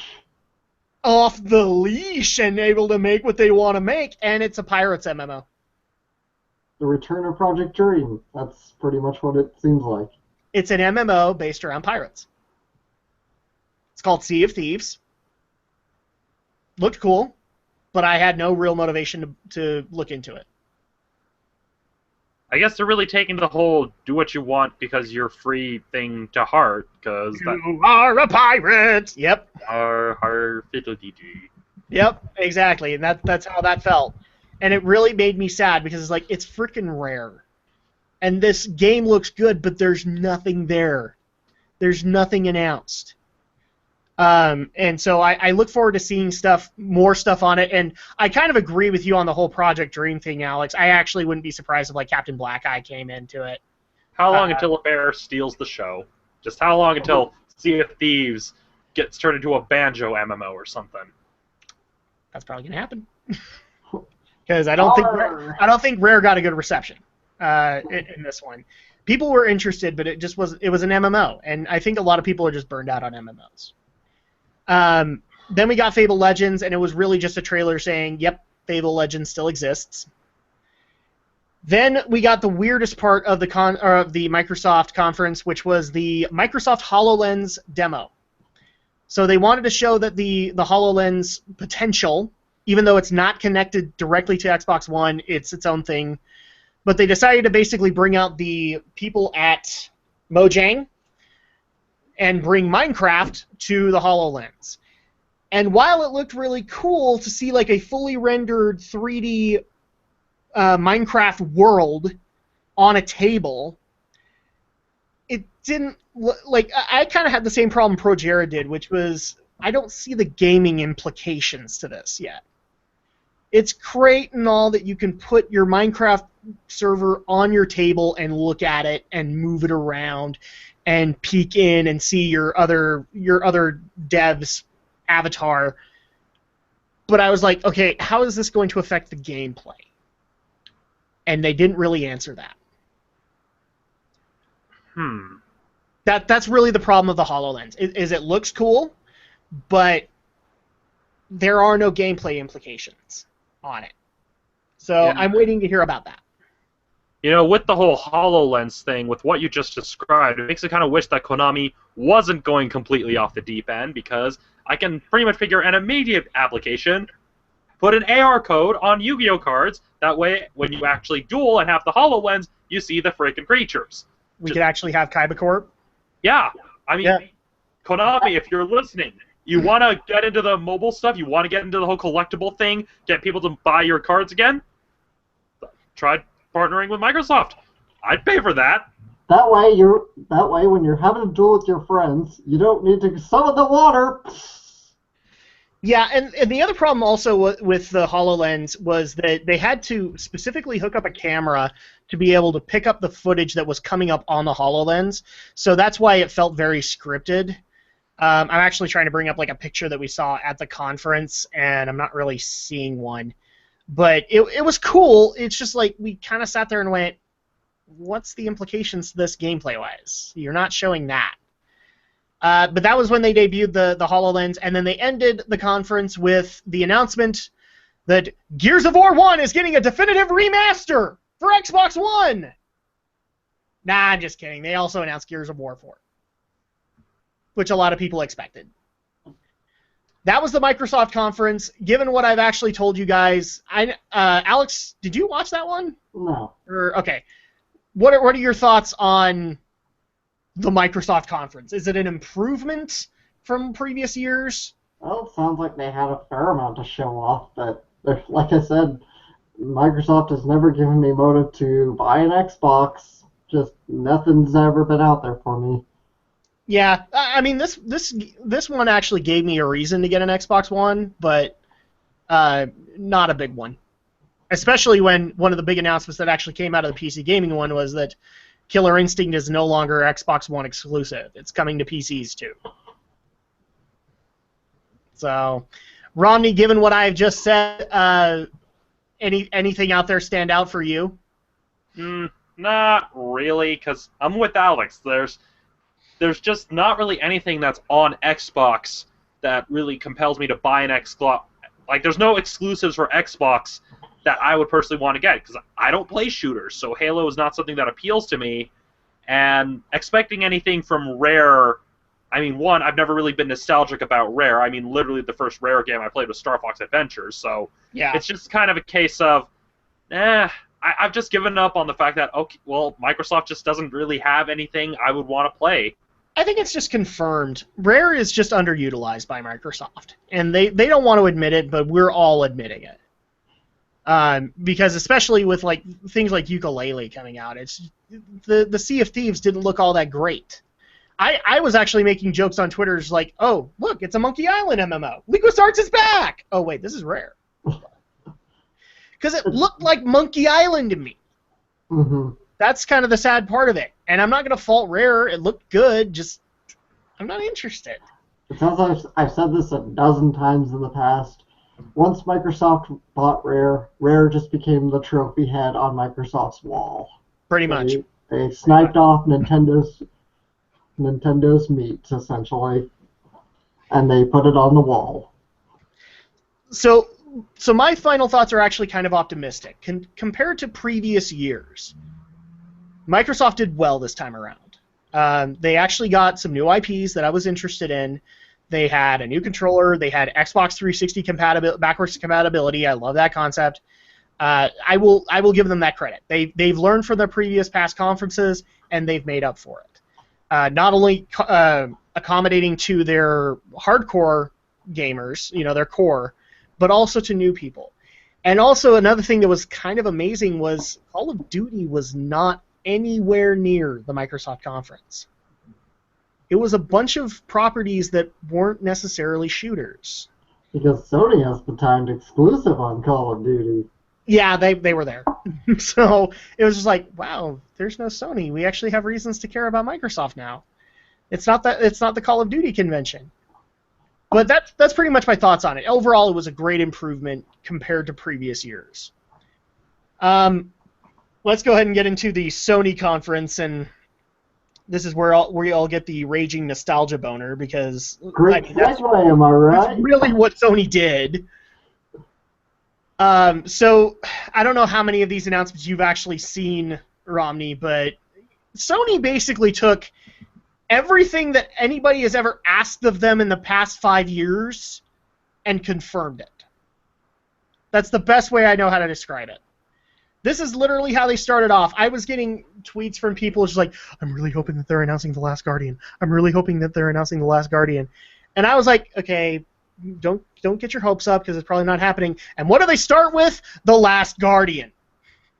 The Last Guardian's back. It has gameplay, and it's a giant bird dog. People wanted to know my thoughts on The Last Guardian. It's a bird dog. Basically, it's Falcor. It really is. Like, one of the comparisons that people were putting up on Twitter was, this is what this is. Why are you guys excited? And it was Never-Ending Story with Falcor. And I'm like, this looks cool. It's great that it's gameplay. And maybe it's just because I've never played Eco and I've never played Shadow of the Colossus. But to me, it was just a bird dog. It really, I heard this like the other day on a... And I'm just going to say for the record, I'm so sorry to the people. I'm excited for you. You got Last Guardian. I'm just not excited about it. All right, go ahead, Alex. Sorry. Yeah, I was saying, I heard this like on a Let's Play yesterday that, with games like Eco or Shadow of the Colossus and arguably probably The Last Guardian, there are really more games you gotta experience. And, I admit I've been tempted once or twice to pick up Shadow of the Colossus. I just never have gotten to it. But I can say for certain Shadow of the Colossus music is absolutely gorgeous, so I can only hope Last Guardian will follow suit. Yeah, I mean, it looked really good, but I can't really say, like, I'm legitimately interested. It's a pretty game to me. Romney, have you played these other games? I mean, are you excited for The Last Guardian? No, I haven't played any of the Team Eco stuff. And, I mean, I didn't really see much of the trailers that Sony dropped, aside from the Final Fantasy VII Remake, and that's it. Yeah. So this is actually where Sony, I think, did better than a lot of others, because they had a lot of new IPs to announce. So the first one they did was from Guerrilla Games, which is the Killzone people. And they basically came out and said, well, we've paid our dues to Sony, and now we can make a new IP. And holy crap, it was pretty freaking cool. It's called Horizon Zero Dawn, and it's basically a post-apocalyptic storyline. It's like after the post-apocalypse happened, except all the animals are robots. Welcome to Mecha Jurassic Park. It really was! It really was that! And in fact, one of the things they showcased was like, it's kind of like Monster Hunter in a way, I guess, where they actually showcased the main character, because it was a gameplay demo, her actually taking down a robotic T-Rex. And it is Mecha Jurassic Park. Oh no, it gets better. So not only was she doing that, there's actually a point where she literally took from her bow and arrow, ripped out a part from the freaking Mecha T-Rex, and it was a gun. It was like one of those nuclear blaster kind of guns, and that's how I think she killed it. Was she literally ripped that thing out of its innards and nuked it with it. That's how crazy that trailer got. It was amazing. I was just totally blown away. Then we went into the Hitman trailer, which was the first time that we'd actually seen it. It's a trailer. I can't really say much about it. There isn't much said about the gameplay. Then we went into Street Fighter V, which showcased 2 new characters. I guess there's going to be more EVO announcements, but Cammy is now confirmed, and Birdie from the Alpha series is coming back to Street Fighter V. That was pretty much all they had. Then we got to see No Man's Sky again, and this one you were excited about, Alex, and I was too, because we got some more gameplay for No Man's Sky. And it really just is an exploration game, and that's the part I enjoy about it the most, is that this guy is strongly encouraged exploration.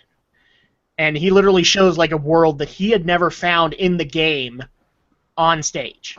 He never found it. He just went somewhere random. So I like that concept. Then we went into 2 other new IPs, one from Media Molecule called Dreams. I wasn't sure what to make of this one because it was basically a level maker, but you can create weird new stories in it. Is that a good description, Alex, of what Dreams was? No, it's more of an art game than a level maker. Like level maker implies Mario Maker. Dreams is more of an art, like an artistry kind of game. What was that old art game for the NES that you could like draw with the NES controller? I don't know what you're talking about. Like the first thing that came to my mind when you sent me that text was Mario Paint, but that's Super Nintendo. It wasn't. Well, maybe it is Mario Paint, and I'm getting my games mixed up. I know James and Mike played it on one of their James and Mike Mondays. Yeah. Right, and maybe it is Mario Paint. I'm just not remembering. But that's kind of what it probably reminds me of, is Mario Paint. It's more of you can draw stuff and share it online. And you can make some interactive movies with it. It's more of an artsy kind of thing, and I think that's where Media Molecule is really going. They want to be able to explore creativity. But it was more of a trailer than anything else. We got to see some showcase of the gameplay, but not a whole lot. The next new IP that they showed off was Firewatch, and we didn't really get a whole lot on this. It sounds like a murder mystery kind of game, but it looked cool. It was kind of in a Team Fortress-y looking engine. Then we got the announcement for the Destiny expansion, The Taken King, which is basically Destiny saying we apologize for all the things that Activision made us do. And we're sorry that happened, but now we're going to fix it. There was more to it than that, but that was really what I got out of it. Then we got into Assassin's Creed Syndicate, the exact same trailer that Ubisoft showed earlier that day.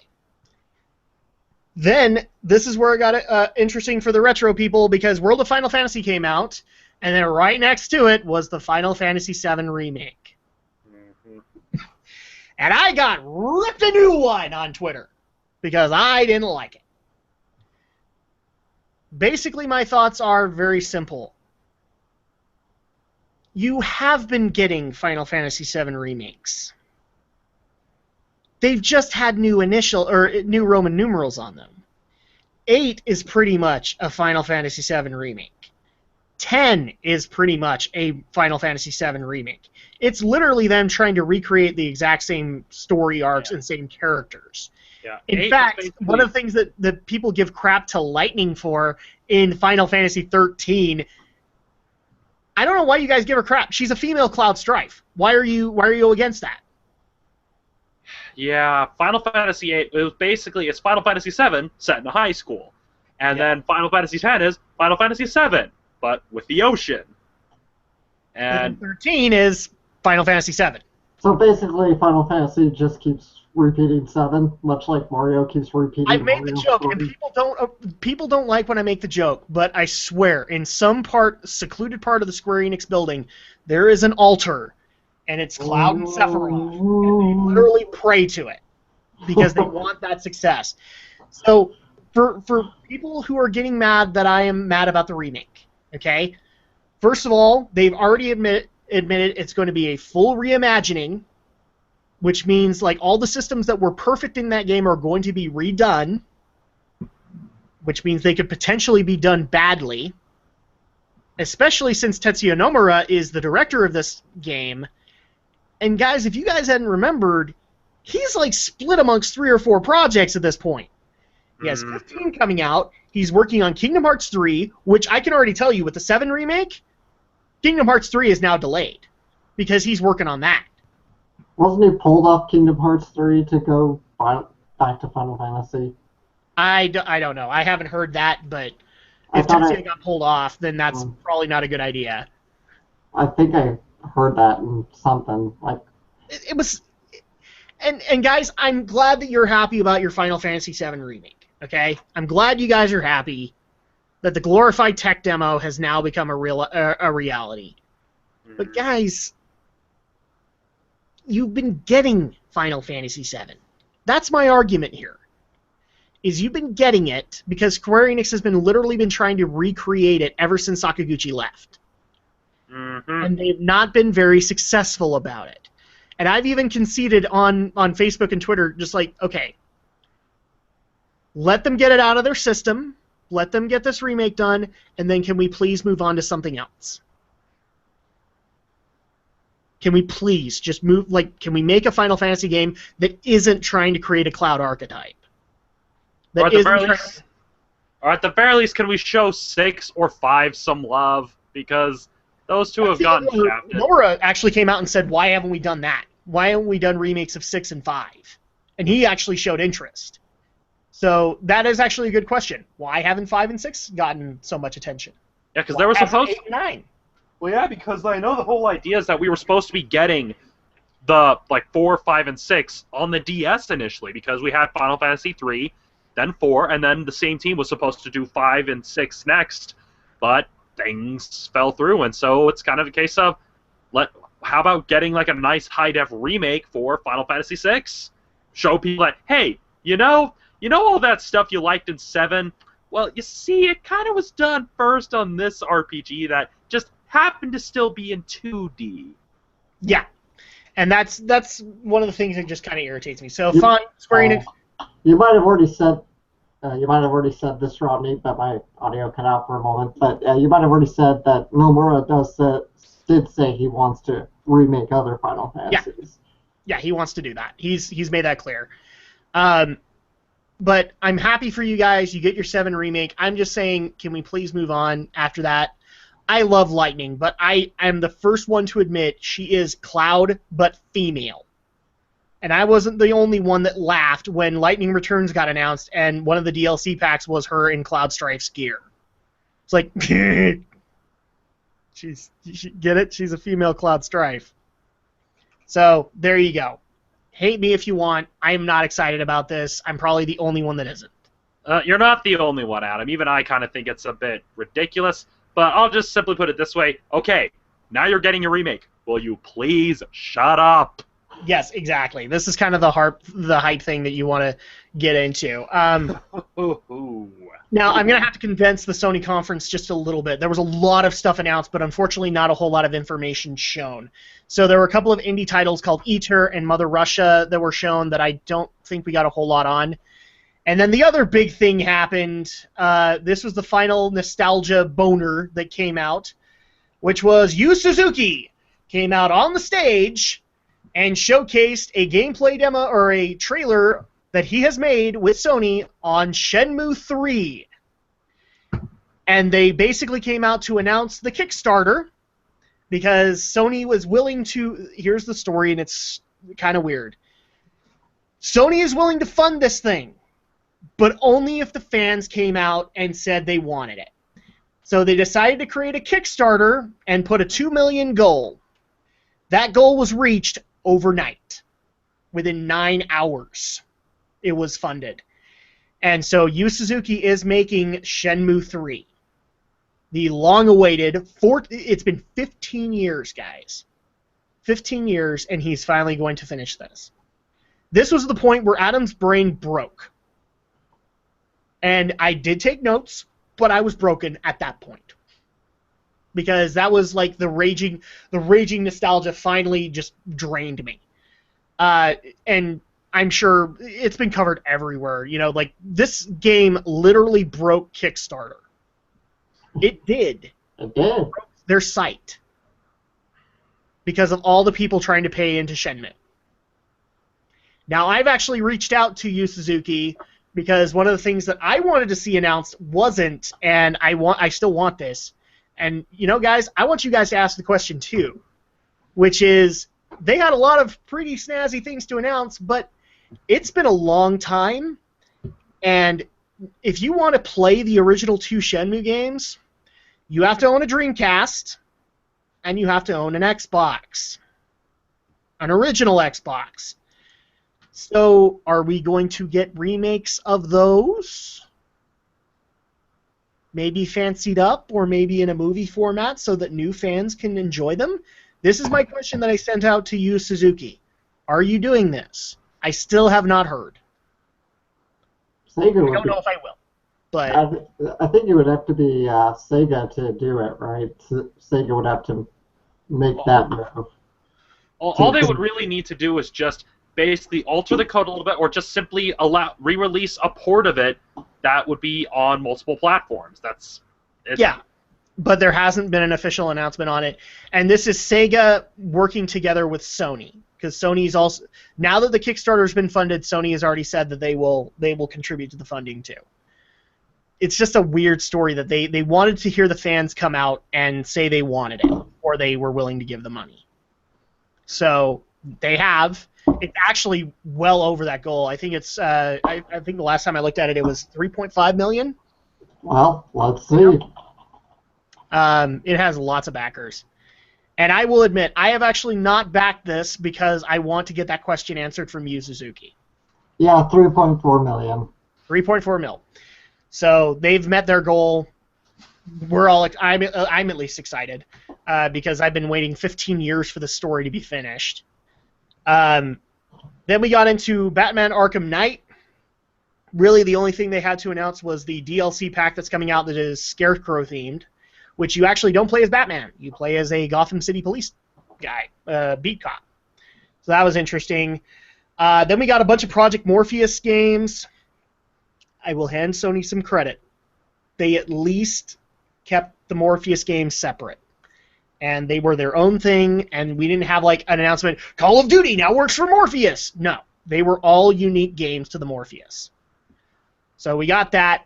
We got Call of Duty Black Ops 3, along with the announcement that DLC exclusivity is happening, so that's why you didn't see them in Microsoft's conference. We also got Until Dawn, which is a horror game. That's probably what I was thinking of before. We also got Disney Infinity 3.0, the official announcement, with all the Star Wars stuff. And then we got a second demo of Star Wars Battlefront, which was for the single-player campaign, which is basically kind of a random missions every day kind of thing. It's am I right in saying that, Alex? It was like it's a random mission that you get where you have to go to a random planet and fulfill a certain objective. Yeah. So that's basically what that is. It's not a whole lot. And Sony basically ended on Uncharted 4 and a full gameplay demo of an entire segment in there, which everybody joked about because it was literally 80% in a Jeep. And so everybody went, look, it's another kart racer from Naughty Dog! I thought it was pretty awesome, though. It was awesome, but everybody was like, dude, this is how Naughty Dog works. It's like 3 games, and then you get a kart racer. I think more of the jokes came from the fact that they were having a few technical hiccups right there at the end. Yes, they actually had the demo crash on stage, and that was kind of annoying, but a lot of people gave Sony crap for this. I didn't. Because bottom line, their whole conference has gone off seamlessly at this point, and the only problem they had was Uncharted 4. That's a blessing. Yeah. You know, that's really what could come out of it. And you gave some crap because you were basically doing Sully's getting too old for this. Well, that was not me giving crap. That's more me just going to Danny Glover. And it pretty much was. But that was pretty much the Sony conference. It was the longest by far, aside from the PC gaming one.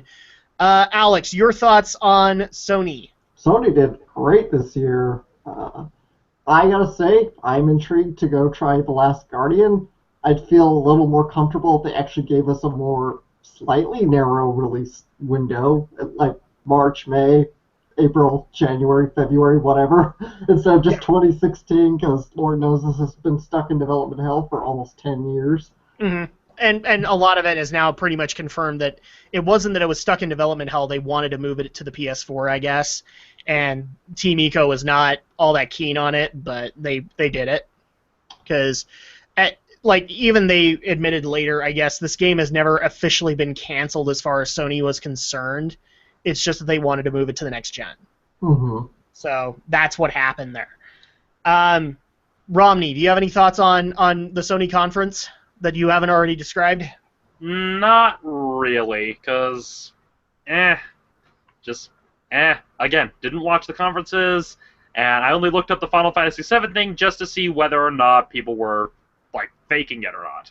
Were you excited at all for the Shenmue 3, or not Last Guardian, but Shenmue 3? I haven't played any of the Shenmue games, so I don't really have that nostalgia. See, that's why I'm saying, Yu Suzuki, remake those games. Or at least re-release them, because I've been curious about them. Sure. But, again, you need either a Dreamcast and an original Xbox. Yes. Neither of which I own, nor can I acquire. And copies of the games, because I will be the first to admit, I have actually never played Shenmue 2, and really it's because all the copies that I've ever come across have been crappy copies, and they don't work. So that's kind of the problem too, and the Shenmue games are rare now. I mean, they fetch a high price. Mm-hmm. So you have to buy the Dreamcast and the original Xbox and 2 functional copies of these games. So I really do want to see this get remade. Overall, I will probably say this is not a surprise, but Sony was best in show. I mean, everybody's pretty much admitting that just the raging nostalgia boner that they gave for everything that they were announcing. I mean, who was it that it wasn't Kaz Hirai? It was one of the other guys that they brought out for a lot of the Sony conferences. He came out with a notepad just saying, have we covered everything? Last Guardian, Final Fantasy VII Remake, Shenmue 3. Yeah, I think we're pretty much done here. By the way, was I the only one who got a Terminator vibe from the Final Fantasy VII trailer? No, it looked a lot like Advent Children to me. I don't know, I saw kids and I would not be surprised in the end if this plays 13 or 15. So already that's a change. I'd assume 15 because it'll probably be the easiest for them to build it around that engine instead of trying to either completely revive their ATB system or put in 13's ATB system.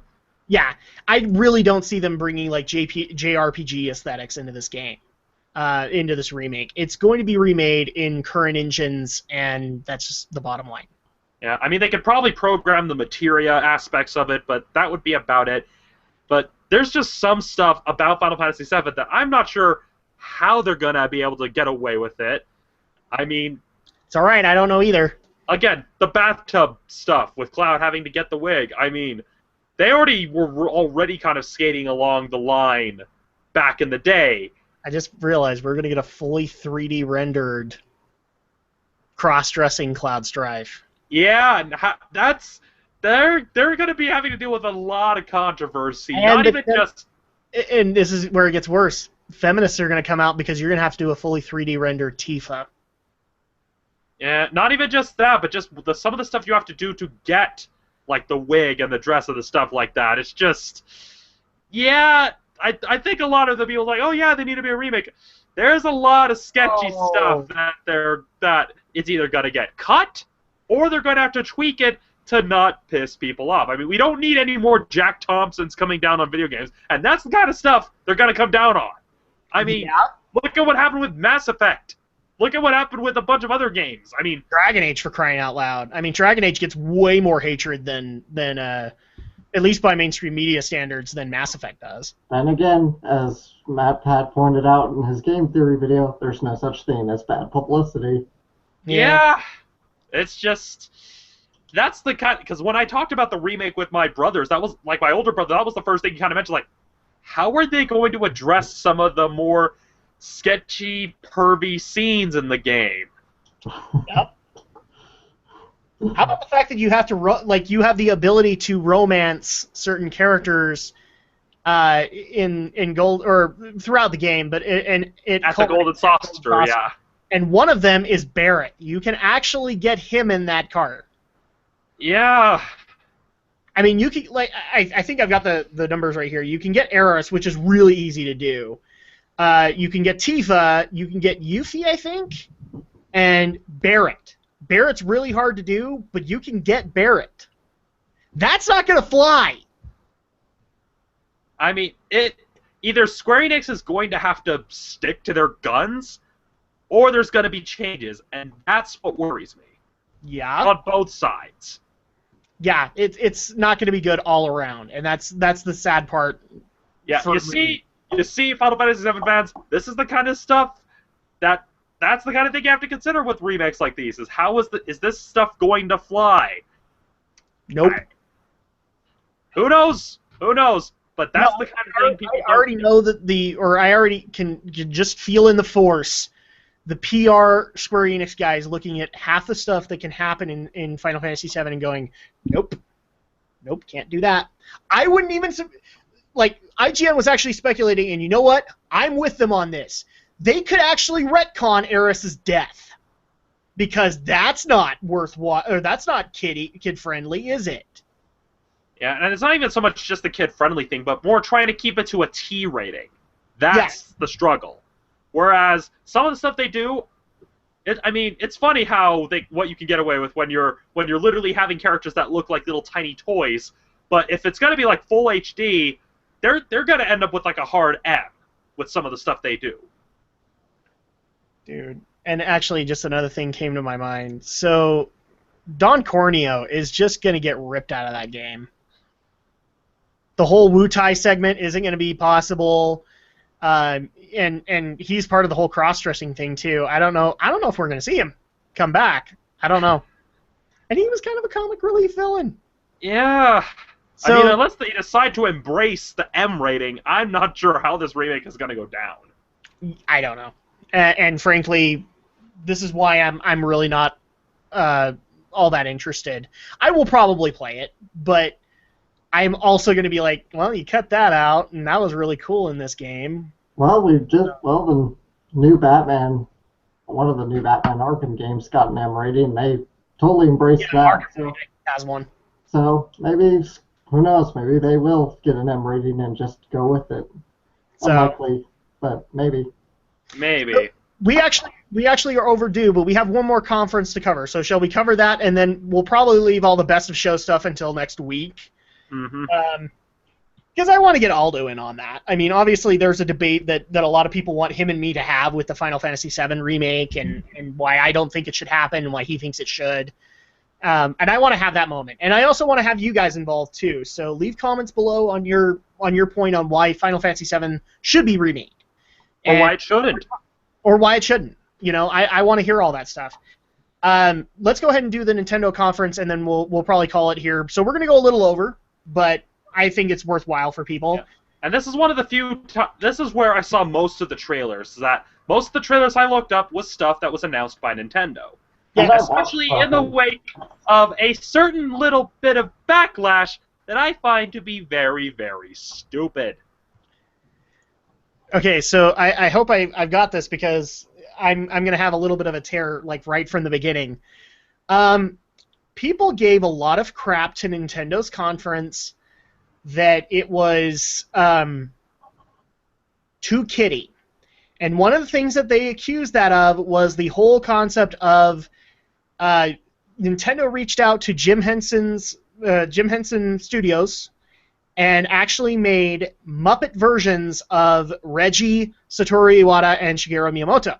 Which was so freaking awesome. It was great, and people have given crap to this. I've seen plenty of praise for it too, though. So. Yeah, it's been 50-50, but a lot of people thought that was a really stupid idea, and it blows my mind. Guys, I was laughing in that debut segment where Satoru or Iwata-san was literally walking into Reggie's thing going, Nintendo 61, Nintendo 62, Nintendo 63, Nintendo 64. My body is ready for this conference. What about you? And it was great, and I just don't understand why people had the problem. We'll get into some of the problems of the Nintendo conference, but that at least was worthwhile. I was wondering, how are they going to top the Robot Chicken style stuff they did last year? How about having them transform into Star Fox characters? Freaking love it! Achoo! And then all of a sudden they have new features. That was great! And Iwata-san was like totally oblivious to the fact he was turning into Peppy. That was great. But people gave crap for this, and I'm just saying, guys, relax. It's Nintendo having fun. And they really want to hammer the image that they are the fun company. So, with that said... But video games seem to be adult and brown and... Yeah, which is stupid. So let's go ahead and get into the discussion topics of the Nintendo conference. First of all, Star Fox Zero got announced. Woo! So I actually had to clarify this. This is not a remake of the first game. This is a reimagining of that storyline. So this is actually before the events of Star Fox 1, but it's a retelling of the Star Fox team coming together. And I also know that there will be some of the Star Wolf betrayal in it because they actually did show on the show floor a screenshot of Pigma. So he's in the game. But overall, I mean, the game looked really solid. The only complaint that I probably had with it was the emphasis on the Wii U gamepad being the cockpit, and you can literally, like, aim from there. But it's a Star Fox game, so I'm just going to look at the TV screen. I'm more interested in seeing the R-Wing than the cockpit. And I know I'm not the only one that has that thought. Mm-hmm. Yeah, I mean, as someone who's tried playing an entire run of Star Fox 64 from the first person, it loses the fun factor pretty quickly, especially when you're going into all range mode, and not even against Star Wolf, but against one of the lesser bosses. Yeah. And so it's just kind of a case of, if I had a Wii U, and I might even get a Wii U down the line, if things pan out right, it's just kind of the case of, I probably would be looking at the TV too. Although, I'll immediately go ahead and say it, the whole thing with the R-Wing changing into its walking mode, I'm just like, okay, so they're taking stuff from Star Fox 2. I like that idea! Yeah. That's And I great. saw people giving crap about that! Oh, who would give crap for that? I saw people giving crap. It looks like a bird! That's the idea! Or the fact, or a lot of people actually gave crap to that the Landmaster also transformed. I thought that was a great idea. You know, you can make the Landmaster out to be like a TIE bomber kind of thing. I thought that was awesome, and that was utilized from Star Fox 2. Mm-hmm. An idea that they wanted to do before, and they couldn't really make work. Yeah, Now they can.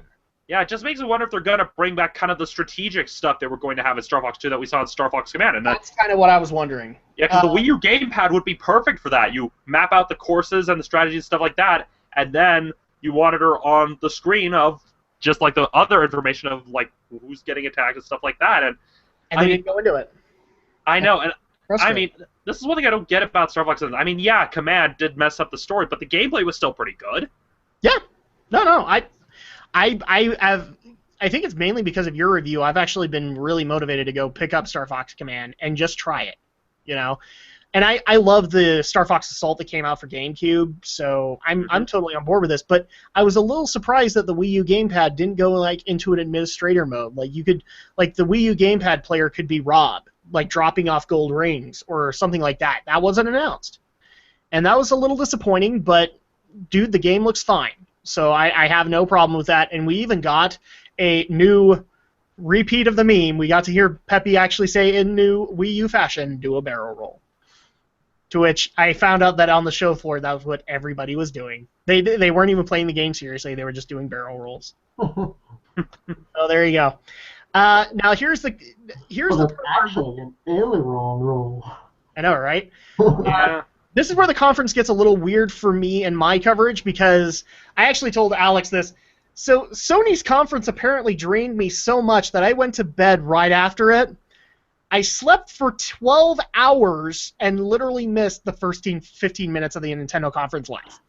So my coverage is a little skewed at this point. I apologize. At least you got to watch it live. I had to work that morning, so I had to watch it when I got home. So the next announcement that I caught was Metroid Prime Federation Force, which Dun dun dun. was Kitty Metroid, basically. Yeah. It was totally Kitty Metroid. That's what it was. Now, I will also cover this story. So apparently Alex actually looked up on change.org, and there's a petition to ban Nintendo for making Metroid Prime Federation Force. Yeah, this is the backlash thing that I mentioned that I think is a completely stupid idea. I mean, really, people... What makes... Like, here's the first question I have. What makes you think Nintendo's even going to care about that? They're not going to listen to you. I hate to tell you this. You can sign that petition. You could have 3 billion people sign that thing, and Nintendo is not going to give a crap. That's just the bottom line in it. Mm-hmm. And you also just look, you know, I hate to say it, but like when Alex brought up this petition, the first thought that just crossed my mind was, how asinine is that? Nintendo wants to do this idea, and you're immediately hampering their creativity because you don't like it. Yeah. This literally came off to me as like, I still remember the old petition with Diablo 3's announcement where it had too much color. That's how dumb that sounds. Which eventually resulted in getting a Rainbow Unicorn world from Blizzard, and which I thought was a nice little FU to that. Yeah, and it's just another thing to consider is that with this type of backlash, you're only hurting your chances of getting another Metroid game. Because, like, oh, they obviously don't like this, so let's not make another Metroid game. And I'll be honest, I never played the Prime games, so I don't have as much nostalgia attached for them. But I kind of like the fact that Nintendo's wanting to expand a little bit, showing us the Galactic Federation, showing the other aspects of the Metroid universe that don't center solely around Samus. Yeah, that idea I have no problem with. Mm-hmm. Showing the Federation, I have no issue with. My problem with this is that everything that I saw on the matter, first of all, it was multiplayer, so it's like Metroid Prime Hunters, which is not all that enticing to me, and it looks very kiddie. It looks very chibi. That's my problem with it. Oh, says the guy who was drooling over the Final Fantasy. That's a different thing, damn it! Yes, I know, chibi Cloud Strife. I have no right to complain. Yeah, and I mean, from what I've seen in the trailer, I can understand some people saying, well, this doesn't feel like a Metroid game. Well, maybe because it's not meant to be a mainline Metroid game. It's a spin-off. Spin-offs always go in a different direction. Doesn't it make you kind of wonder, though, that maybe this was a totally different game and then Nintendo slapped Metroid on it? Could be. Probably.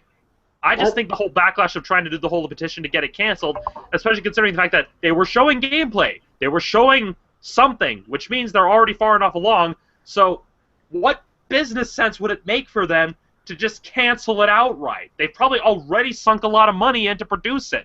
Now, the only thing that would make a concern to me is how much they're going to charge for it, especially if it's a multiplayer-only thing, then I wouldn't necessarily pay like a $40 price for it. I mean, if it was an eShop title for like $15, okay, that would make sense. If it's going to be like a large physical release, then they would need to have a little bit more than just Blast Ball and co-op missions. And that's the one thing that I was not able to confirm with it, which was I guess they've been kind of iffy. They were iffy in the conference on whether or not it had a single-player story, and on the show floor they weren't any more helpful. So I don't know if this even has a single-player story. It really sounds to me like it's devoted multiplayer. And so at that point, I agree with you completely, Romney. If they have a $45 price tag on it, it's not worth it. And at that point, I would say, all the petition people, vote with your dollar and don't get it. Yeah.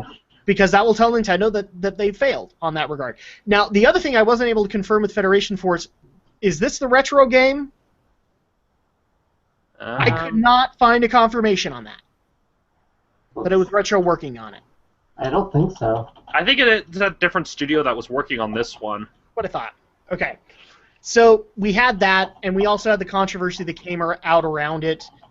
This is, again, another one thing I really want Aldo in on, because, holy crap, it blows my mind when petitions like this come out. I don't agree with the idea. You don't agree with the idea, Romney, but we're not going to fault Nintendo for having an idea.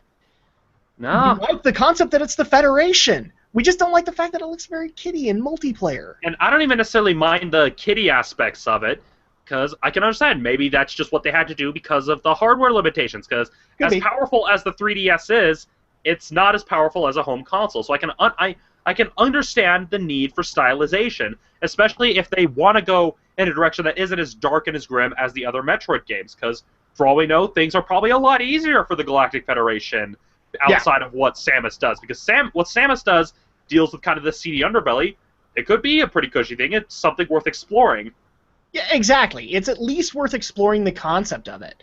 And if there's a single player aspect of this thing, I'll probably pick it up, and just at least try it out. And here's the thing too, is that I think a lot of people don't like the idea of the Federation Force, because in the Prime games, the Federation is kind of ripped down as being way inferior to Samus. And so everybody's like, why do we want to play like those guys? I actually saw a couple of people making comparisons to, what was the game that came out that was Halo that was not, you were not playing as Master Chief? ODST. ODST. And that this was basically them ripping off that idea. But, I mean, I at least to my knowledge, ODST actually gave Halo fans some interesting modes that went into later games. And it actually got to showcase that the soldiers weren't stupid. Like the Master Chief wasn't the only competent soldier there. That's kind of what I'm thinking Federation Force will do with Metroid, is that, yes, Samus is a good fighter, but so are the Federation forces. Yeah, I mean, especially considering what the Federation was depicted as in Other M. I mean, they could use a little bit of more of explanation. I mean, who knows? If they do a single-player mode, maybe we'll get to see some missions led by Adam, maybe. Or something to that extent. That's who you take control of, is Adam. And so you get to see the development of his career. And I would love that. I would love that backstory. It's just the thing that bothers me, because a lot of people act like the Prime games are the only true Metroid games, but speaking as someone who is more of a fan of the 2D Metroids, you think you guys have been waiting for a long time for a Metroid game? What about those of us who enjoyed Fusion, Super Metroid, Zero Mission? What about us, huh? Huh? Yeah, the most that we've actually gotten was a fan remake in the Zero Mission engine of Metroid 2. Yeah, and most we got was Other M as well, which took the 2D aspects of Metroid and actually did some unique stuff with the gameplay. Yeah. If only the story wasn't utter crap. Yeah, I can't argue. I really want to argue with you on that, but yeah, the story had flaws. So, and on top of that, dare I actually say, it was a Metroid game that was a Metroidvania. Mm-hmm. People thought only Castlevania did that. No, Other M did it too, and it was really worthwhile to see. I wouldn't mind that either. That gameplay was really what sold that game for me. So, if you wanted to do even Federation Force with that kind of aesthetic, I'd have no problem with it. But yeah, that's pretty much all we can cover with Federation Force. There really isn't much that we know aside from that. Let's go ahead and get into the next games, which Romney can say more on, because he's the diehard Fire Emblem fan here. So yeah. Fire Emblem Fates got announced. And I don't think a whole lot was shown, like, for Fire Emblem fans, was it? Not really. Most that I mean, I haven't seen the actual like gameplay exploration of it, but most we got was it was a trailer with English voiceover showing that they had Yeah. gone to the point where they translated it because I think it's actually already out in Japan. Yeah. However, the big point of contention that a lot of people were bringing up is that apparently in Japan, you don't necessarily get to choose which side to join in one game. They literally have two different versions of Fire Emblem Fates, where one you're going with one side and the other going with the other. And so a lot of people are wondering, well, how are they going to release it here in the US? Are we going to have to buy two separate versions, or are we going to get the bundle release? Which Nintendo has not talked about. And Nope. that's one of the things that I actually have a little bit of a problem with, because I really don't think you should condense that. I think you should, if you're going to do two games in Japan, do two games here, especially if you're playing from different factions' point of views. I'm kind of the Either that or opposite. merge the dang game. Yeah, Yeah. I'm kind of the opposite, where I think they should combine the two, because while it may work for Pokemon, it wouldn't necessarily, that sort of business strategy wouldn't work for Fire Emblem. No, it would be better in multiple campaigns, basically, where you could play as either side. Well, yeah, especially since they're trying to imply the fact that the main character is the one who's struggling to choose each side. The way they made it sound is like, oh, you have to choose a side over the course of the story, and so it's just kind of the case of it's a bit of false advertising with the way they presented the whole the two sides thing, and yet they say it's going to be two separate versions. Yeah, but the part that I actually found interesting was the outcry that came from the other Fire Emblem announcement, and I kind of want to merge this together because holy crap, it got a ton of crap. So Shin Megami Tensei X Fire Emblem got a gameplay trailer? Mm-hmm. Actually showed gameplay. They showed some gameplay. I haven't actually seen the gameplay demonstration, but I have seen the trailer for it and got a little bit more of the story, which I don't know how to feel about it. The most that I've heard that was bad was apparently a lot of people had problems with the way some of the female characters were portrayed. I guess one of them actually, like when goes into her fight mode, she's in a dominatrix outfit, and somebody did not appreciate that because she's fairly young. But that's the most I've actually heard that was bad about it. Like the Shin Megami Tensei fans were not impressed, but it was okay. The Fire Emblem fans, again, were not impressed, but okay. Yeah, and as someone who's a fan of both, that was just kind of, I'm not sure what I'm looking at. I mean, it's like okay, you've got like these mirage spirits thing that are the Fire Emblem, or like facsimiles of the Fire Emblem characters, and they have to find like human people. It's just it's kind of weird in that regard. It would have been better if it was more like if they set it more in a world similar to Shin Megami Tensei 4, which had kind of the balance of the post-apocalyptic and fantastical stuff. But here it's more like they're trying to tie it more to the Persona games. And that's kind of what worries me, is that they're going for a modern-day setting, which isn't bad in and of itself, because that's what the mainline series did in the past. That's also what some of the spin-off ones did. It's just I'm not sure what I'm looking at when I'm looking at the trailers, is because the story seems okay, but it's kind of one of those cases where it's too weird to really wrap your head around. It's kind of like the Star Wars prequels, where there isn't really something that's giving us enough to work with to actually give us a clear idea of what the heck this is supposed to be. Yeah, so I was actually looking for this while Romany was talking. This is one of the offending images, so to speak. This is apparently the girl who like turns into a dominatrix as soon as she goes into battle mode, and people had major issues with that because I guess she's fairly young. That's one of the examples. I'm not seeing any of the other offending images up on Google Images right off the bat, but that was really the complaint that I heard from a lot of it, is that these universes don't really collide that well. Nah. Well, you're getting it. That's just the bottom line of it. You're getting Shin Megami Tensei X Fire Emblem, and I don't know what they're thinking about with Fire Emblem Fates, but this is what they've decided to announce. That's it. Yeah, I mean, I haven't seen the gameplay, so I'd have to kind of gauge on what it's supposed to be, but it's just kind of, it feels like they're taking too much of the weirder stuff from both franchises, and I don't know, it just feels like the people working on this don't seem to understand either Shin Megami Tensei or Fire Emblem. That's what this really feels like. It feels like they're taking the superficial elements from both and expecting it to work. So at that point, they have kind of a cafeteria understanding of both franchises. That's a worrisome aspect, especially for me, because, I mean, I'm not a Fire Emblem fan, and I'm not a Shin Megami Tensei fan, but they have a storied legacy, each of them. So at that point, I would want their legacy honored. And it doesn't really sound to me like they are doing that.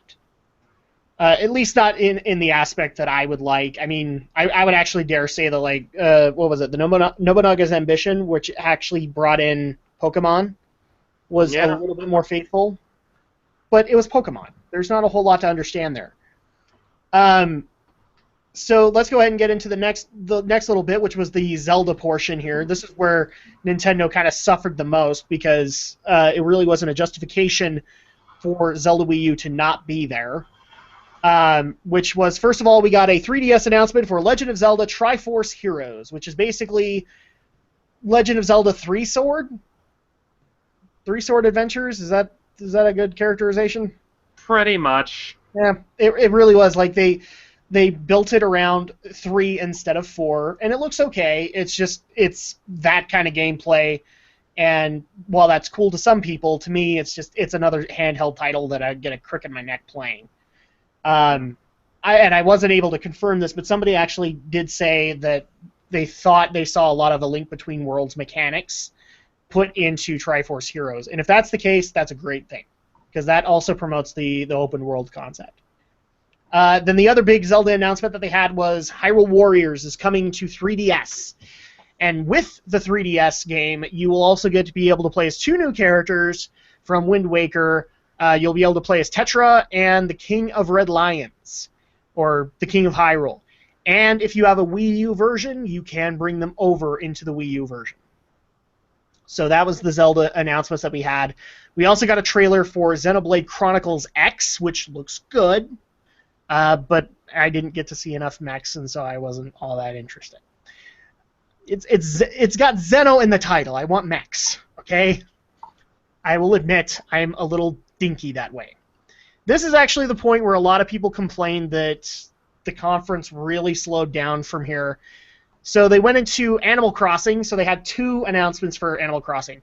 Happy Home Designer, which is basically the home customization you can do in an Animal Crossing game, but that's it. You basically literally go around and design other people's homes. That sounds really horrible. And like Animal Crossing fans is probably a good thing, but to me it didn't really do anything. I wouldn't, even Animal Crossing fans, I can't even see Animal Crossing fans buying into this. I think the thing about what makes Animal Crossing appealing to fans, at least the problem also is that with these announcements, the biggest thing that they tried to hammer throughout most of the conference was Amiibo, Amiibo, Amiibo, and with these announcements came a bunch of Animal Crossing Amiibos. So it really just felt like buy our Animal Crossing Amiibos, so you can play them on these games. Because the other announcement from Animal Crossing was Animal Crossing Amiibo Festival, which is basically a much, at least from what I saw in gameplay, a much tamer Mario Party. And by much tamer, I literally looked around for gameplay. I saw no penalties in the game whatsoever. And that's like the pinnacle part of Mario Party, is getting that Boo moment or getting that Bowser moment. And it just didn't happen in these gameplays. So a lot of people had complaints about that, plus the fact that they kept on saying, please buy our Amiibos. They're coming. So the next part of that was also Yoshi's Woolly World, which, again, wasn't really anything new. It was gameplay we'd seen before, and a step into the Yoshi Woolly World studio, where we got to see a bunch of woolly Yoshis. Great. You know, nothing new there. This was the interesting part, at least in this aspect of the conference, where they did... Okay, this is not a new IP. I want to say it's a new IP, but it isn't. It's a Japanese IP that they're bringing to the States, and that is Yokai Watch, which is basically Pokemon, but with ghosts. Done by Level 5. Yes. Yes, so this is... I have no other way to describe this aside from It's Pokemon, but with ghosts. You can catch all these various ghosts, and you can use them. And this is a popular franchise in Japan, but this is the first time that it's ever been brought to the States. So I would call that a new IP, but people disagreed with me that it isn't because it's been in Japan for so long. Then at that point, we got all the Mario announcements, which, guys, if you didn't think there was going to be Mario announcements at a Nintendo conference, whoo, boy, were you smoking. Super Mario Maker. So we were wondering if we were going to see the Mario level maker. It came back, and it's a little bit more refined. We can now utilize 8, 16, all the way up to New Super Mario Brothers. You can use all those tile sets. So that's cool. It is coming out this holiday season. I'm not surprised by that. In fact, I predicted it. Then we also went into the newest Mario RPG, which I got a little bit of crap because I did not follow this franchise. So it's called Mario and Luigi Paper Jam, and it's basically that the Mario and Luigi games and the Paper Mario games are going to cross over. And so we're actually going to have moments where, like, Paper Mario Princess Peach and Mario and Luigi Princess Peach meet each other. And they have to work together. And so this was exciting for a lot of Mario fans that love these RPG-esque games. I've not played too many of them, so I can't really say that this was too exciting to me. But good on you guys. I'm glad you guys got Paper Jam. Maybe I'll even pick it up because it looks cutesy enough. Then we also got Mario Tennis Ultra Smash! Seriously, that's what it's called. And it's Mario Tennis. It's Mario Tennis on Wii U. I wish I could say more than that, but it's Mario Tennis. Then we also got... This is the other part that I want to get into. This was not part of the Nintendo conference. It was announced earlier than that. Was the Smash Brothers DLC... what's the word I'm looking for? Showcase. Where we got to see the announcement of... And, well... I loved Romney's announcement as soon as it came out, because he's like, this is what I'm having for dinner, which was a big heaping of crow. Ryu from Street Fighter got announced. Is going to be part of Smash. Roy is coming, and Lucas, I think, also was confirmed, wasn't he? Yeah, the DLC is already out. I literally, when they announced it, I bought it and downloaded it, and so I've been playing the new characters, and I gotta say, Ryu is actually pretty hard to use. Yes, well, he's supposed to be. So with Ryu from Street Fighter, a lot of people were interested in this aesthetic. They created a Smash-esque interface with him, but they also, I guess, are trying to utilize the Capcom moveset as well. So you can play as Ryu from Street Fighter in this form. Which I found interesting. It accommodates to Street Fighter fans as well as to Smash fans, so they don't have to learn a complicated moveset with Ryu. But I have heard that it hasn't really meshed all that well. It hasn't, because, well, with Smash, you're frequently like getting turned around, moving along the stages, but then when you actually try to input the commands for the Hadouken, or the Shoryuken, or the Tatsumaki, it just doesn't quite work, because, for example, with the Tatsumaki, it's very easy to accidentally turn around and just do a Hadouken behind you.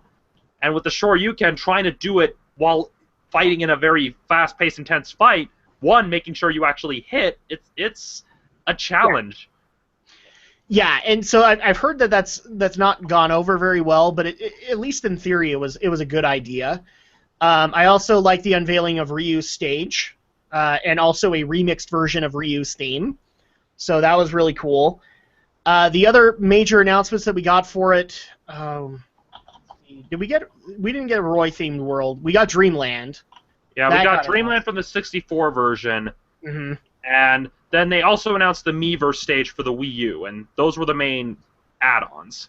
Yes, so those are DLC that you will have to purchase. Oh, the other thing with Ryu is that he is the first character in Smash that has 2 final smashes now. Because he has not only his Shinku Hadouken, but he also has the Third Strike Dragon Punch. Yeah, the Shinku Shoryuken, which, I mean, that one at least makes sense. Like, it depends on your proximity, which makes it a little bit broken, but also kind of balanced out, where with the Shinku Hadouken, it's a lot like Mario's Fireball thing, where it hits a certain amount of characters, and with the Shinku Shoryuken, it's just a case of, well, if you're up close, then you do the Shinku Shoryuken.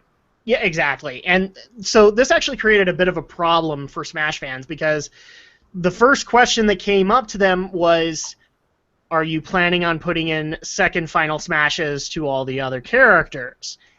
And Nintendo kind of breached the issue. It sounded to me like they weren't really all that interested. That maybe it was too complicated to do. So I don't know if Ryu will be the only one that does it. Maybe like DLC characters later will, but right now Ryu's the only one that can.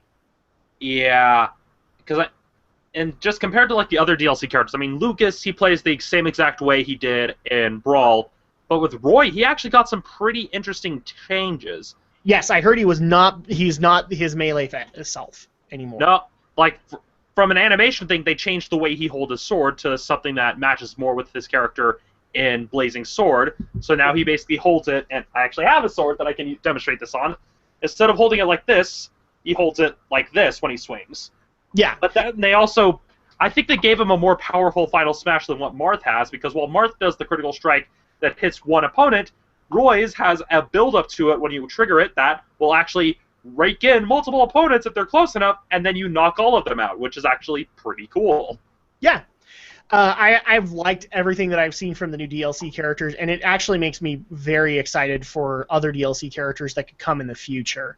Because nobody saw Ryu coming at all, and the fact that they brought him in and utilized, kept this legacy thing with Capcom to keep his actual moveset in there, at least in theory, it's actually a good idea to me, because it caters to the inner Street Fighter fan in me, but also to people who don't know who Ryu is. He still plays as simply as everybody else does.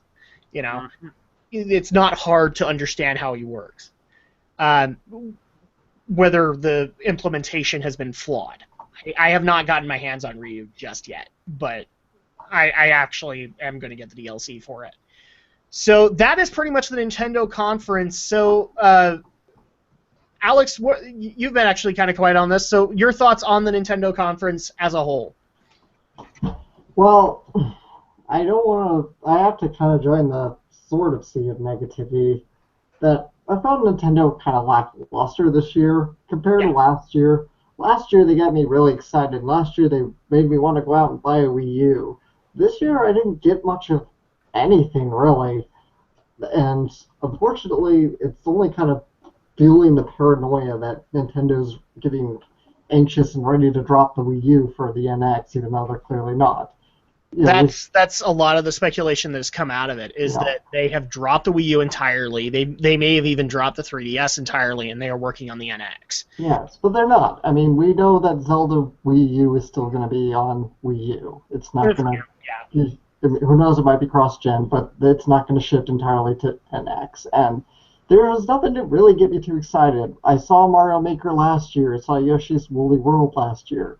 Yokai Watch, I gotta say, probably not the best as a show floor, maybe. But as your conference, no, because who's watching the conference? It's the hardcore gamers. And Yokai Watch is going to appeal to young kids. That's something you'd show on Cartoon Network. And I've never played anything Fire Emblem or Shin Megami Tensei, so definitely can't pick those up anytime soon. Oh my gosh, you're not a hardcore gamer! Yeah, I've gotten that complaint. What about I can't remember. Was Star Ocean on Wii U, or is that solely Sony? No, it's Sony. Okay. It's PS4. Okay. Yeah. I should have mentioned that in the Sony conference, because I've never played Star Ocean try to explain integrity and faithlessness in the Nintendo conference. That'd be even more confusing. I mean, love the Muppets, of course. I've said that. Loved the Muppets. I love the showmanship. Nintendo's always creative, but not a lot of games to get me excited this year for Nintendo. The conference is kind of meh to the whole thing. And again, third parties were kind of devoid. Yeah, even though this beginning to frustrate me. They were saying, hey, we're gonna have third parties here at E3. Didn't really happen. Nope. And sorry, Nintendo, not your best conference this year. No, and it's been bad enough that, one of the stories that came out later was they actually did apologize for the bad conference, which Nintendo does. like they understand if they've done a bad conference, they will own up to it. And so at that point, I'll give them that credit, but a bad conference is a bad conference. You probably should have brought Zelda Wii U. That probably would have at least saved it somewhat. Yeah, but again, this is something that a lot of people don't understand about the entertainment industry in general, is that you have your high points and you have your low points. You have your points where you have a bunch of great hits coming out, but then you also have the times between those great hits where there's a bit of a lull. Because I remember people were like freaking out saying, "Oh, 2014 was the worst year for movies." It's like, no, it wasn't. You have high points and low points. That's just how it is with a lot of these processes. And so I don't blame Nintendo for playing it safe and actually limiting themselves to stuff that they actually had to show. If only other companies would kind of adhere to that and say, okay, let's only show stuff that we actually have to show instead of just giving a bunch of concept art or random documentaries about visiting Skywalker Ranch. Yeah, that's kind of the problem. Like, a lot of people actually wanted to say that, or were saying that Nintendo was right down there with Square Enix. I don't agree at all, because I don't Nintendo agree. brought gameplay demos, and they actually talked about it on, like, not necessarily on stage. It's Nintendo. It's a Nintendo pre-recorded event. It's in Japan, but they had the gameplay demos. They had showings of these titles. And Square Enix was just, we show a trailer and then talk about it. You know what? I gotta also bring this up about what I loved about Nintendo.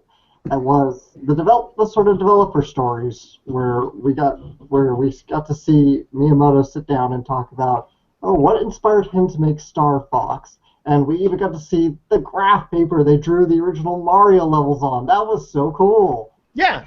That's a cool concept, and I do like the fact that they're doing that because of the changing of the guard, bringing in new developers. But I kind of agree with you, Romney. It's just acknowledging that Nintendo's going to have a slow year this year, and it happens. I mean, in 2008, that was a slow year because all they had to announce was more Mario and Animal Crossing City Folk and Punch Out. That was it. Those are only going to fulfill so many niche audiences. And games take a long time to develop. I was giving crap last year that Shigeru didn't come out with Star Fox that year. Instead, they kind of teased it. But that was also kind of a good thing, because it got people excited for the next E3 because they knew Star Fox was coming. At bare minimum, they knew it was coming. So we could at least give them that. And the bottom line is that if Nintendo's even willing to acknowledge that this is a slow year, it means they know it. And so at that point, they understand they have other things to show, but they're not ready yet. And by the way, fuck the people who made that stupid petition. Yeah. Yeah, just a little bit. Again, this goes into the big frustration I have with the entertainment industry as a whole and this culture of hype that we've created, where we're constantly expected to be wowed and amazed and get hyped up every single year, which is just an unrealistic expectation. No. Because, everyone's like, there was this really dumb quote that was on an article talking about the Federation Force petition about this guy. It's like saying, oh, I had like my fists clenched and tears in my eyes saying, announce something! And it was just kind of a case of, dude, you're taking this way too seriously. Yeah. I literally looked at the trailer and went, I might touch it, I might not. Well, yeah, but the guy was talking about the whole conference, and I'm just like, okay, dude, would you rather have Nintendo be as bad as everybody else? Say something, guys. They already acknowledged that their biggest hitting title was not going to be there. Yeah, and it's kind of the case of, at least they're honest in the case of, well, we'll show it to you when it's ready. Would you rather have them do concept art and field trips to Skywalker Ranch? Is that what you want Nintendo to do? To build up the freaking hype machine you guys would need to keep constantly running? Huh? Is the code green over? Yeah, I'm sorry. It's just code white for Romney, but I'm getting so sick of all of that, just this sense of entitlement these fanboys have. It's so stupid. It's so annoying. I don't know where it comes from. Or even to expand on it, like, because, I mean, immediately as soon as people ruled that this conference was bad, death of Nintendo, this is going to be the last year, they're going to go on. No, they're not, guys. It's far from. They are still getting their consoles sold. They're still getting Smash Brothers sold. It's not the death of Nintendo. Nintendo, I think it's like survived the next 30 years, even running at a deficit. That's not. Well, and it's one of those times where I like to bring up Movie Bob's quote or the Game Over Thinker, where he's like, "Is Nintendo going to die in the next year? Yeah, they might, but they're going to fight like hell before then. They're gonna do everything they can to stay alive, and that's just the bottom line of it. Nintendo is going to do everything they can to stay alive, and at that point, Nintendo has enough of a reputation; they're going to do something right. Mm-hmm. So, yeah, the death of Nintendo. This company's been around for more than 100 years. It has, actually. Yeah. And they've had quite a history. Some of which they don't want to admit anymore. But yeah, it's one of those things that just irritates me when people have such an entitlement expectation that we're going to get the Metroid game that everybody wants. That doesn't happen, because that immediately assumes that you are behind the creative direction of that project, and you are not. It is Miyamoto's design. So there are people who probably didn't like Star Fox Zero, but it's Miyamoto's design. Mm-hmm. He's the one that's determining this, not you. And that's just the bottom line of it. So the people who are just like, show me something, guys, that's like, I hate to bring up this meme, but that's leave Britney alone. That's literally what that is. How dare you not show me anything? Sony showed me The Last Guardian. Yeah. Sony's got a year coming. Like, the last couple of years have been pretty epic for them. They've got a year coming where it's going to be slow. Mm-hmm. And we're going to have problems. Sony's had those years where they talked about nothing but 3D and nothing but Vita, and nobody liked them for it. Microsoft, obviously, is literally crawling themselves out of their grave because of the stuff they've been announcing the last 2 years. It happens. And the key thing to remember, people, is that these are just video games. There are other important things you can focus on about your life. You do not need to rest everything on this. I mean, we went over this with the Simon Pegg article. There is more to life than video games. Relax. Quoting Movie Bob, they're just toys. That's what a video game is in essence. It's a glorified toy. And that's the bottom line. I love it when a game takes an artistic direction. But it does not destroy my life when I don't get what I want. I did not look at Metroid Prime Federation Force and went, my life is over! I went, okay, well, I'm not interested in that. Moving on. That's literally what I did, guys. So I don't understand the rage that came out of that. I don't either. Yep. The only rage I understand is the rage against that rage. Yes, because we are the rage against that rage. But, you know, I hate to end on this note, but we are literally almost an hour over. Mm-hmm. And so we're going to go ahead and end on us raging against the nerds. I'm sure basically, we'll just end it on this quote. They're just games. The sun will come up tomorrow. Life will go on. Yes. And do we have to bring in this? No, we're not bringing in the Celine Dion song. It's not happening. So yeah, we're going to go ahead and end this tonight. There was another discussion that we wanted to have, which was the best of show. I don't think it's actually appropriate to do this without Aldo, because obviously he has an opinion on these, and I'm actually interested in that. And I actually got people who asked, you know, are you going to have a debate live with Aldo about the Final Fantasy VII remake? I don't know. We'll find out. So we will keep that for next week. And here's the thing also with next week. So there will actually not be a broadcast of Geek News Reviews and Opinions, because we are getting together for a review. We are actually going to be getting together for Jurassic World, and we will also go into the E3 best of show, and then Romney also has a special surprise. Here's where I get to be an old fart. Back in the day, before there were video games, there were these things called tabletop games that we played. And so now we're going to be creating literally our own story ideas, are we not? Yep. Thanks to the Writer's Emergency Pack by screenwriter John August, who some of you may know as the writer for Big Fish, among other films. And basically, it comes with a game called Cards Against Normality. So basically, imagine Cards Against Humanity, but rewriting the stories of films and just stories in general. Why do I have a feeling that a lot of our rewrites are going to include raccoons and the Disney SWAT team happening? Who knows? It depends on what cards we draw. Exactly.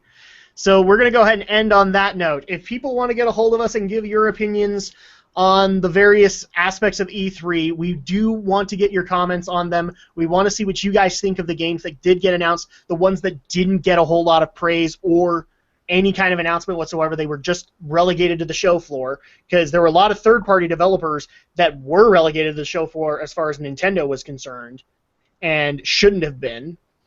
But we want to get you guys' feedback on those. If you guys want to get a hold of Aldo directly, you can go to boardoffline.net, which is where he does a lot of his stories.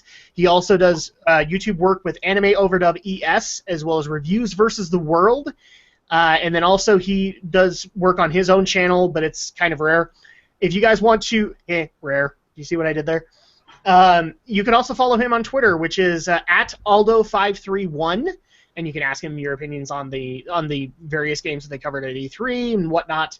Maybe even get him ready for the impending debate that him and me apparently will have on Final Fantasy VII. But in the meantime, also, Alex, how do they get a hold of you to say that you are absolutely full of crap on Battlefront? It is the greatest multiplayer experience ever. We'll see. We'll see. You can find Praise be to the Hoop God. Praise be. You can find me here on YouTube. My name is ShadowBlazer3000. You can find me at Twitter, handle AlexJShort. You can find me on Facebook, Alex Short. You can find me in a whole horde of places, but find me here first, then you can stalk me in other places later. And you delivered that with a smile. Romney, if people do not agree with your viewpoint on Shin Megami Tensei X Fire Emblem, and the fact that you think that Fire Emblem should be just one game, how do they get a hold of you? All right, here we go. You can always find me on youtube.com/StudioPhantasma. That's Phantasma with an F. You can also find me on Facebook at facebook.com/Ronnie'sReviews. No apostrophe. You can also find me on MoviePilot at moviepilot.com/ROMNE. You can also find me on SpringMe at spring.me/AskRomney. And I am now on Twitter at RomneyReviews. And if people want to get a hold of me directly to say that I'm absolutely full of crap in the fact that the Final Fantasy VII Remake is the greatest thing ever, you can do so in two ways. You can follow my channel, which is youtube.com/Drac2326. That is where Geek News is hosted, and that's where we have our active episodes there. I also do Let's Plays there, and I also am going to be... A lot of people have actually been asking, when is Let's Play Live coming back? It's coming back this week. I just got a little busy, and I already told you guys it's probably going to be like an every other week thing.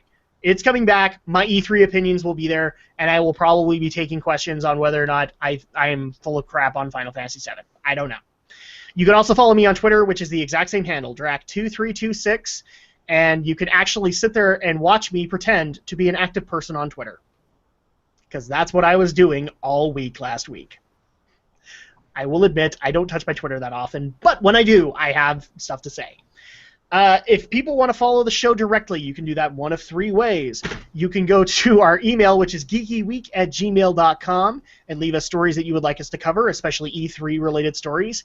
If you guys saw something on the show floor that wasn't covered in the conferences and want us to talk about it, that's the place to do it. You can also go to Twitter and follow GeekyNRO, and that will be that Twitter is basically designed for when we go live, for when we have stories that we want to get your opinions on. We will send those that way. If you guys want to follow us also on Facebook, you can look up Geek News, Reviews, and Opinions and like it. And you will get up-to-date confirmation on if we're going to be going live, if we're going to be doing something like Gaming with the Geeks or Geek News Group Reviews. That's where that would go. But in the meantime, like I said, we will not be here next week. We will be covering Jurassic World, so you guys get to have the hilarity that's just going to ensue. Just the stories that we will create. I'm already worried about the stories that we will create. So yeah, we will not be here next week, but in the following week, we will see you guys for more geek news, reviews, and opinions. Final Fantasy VII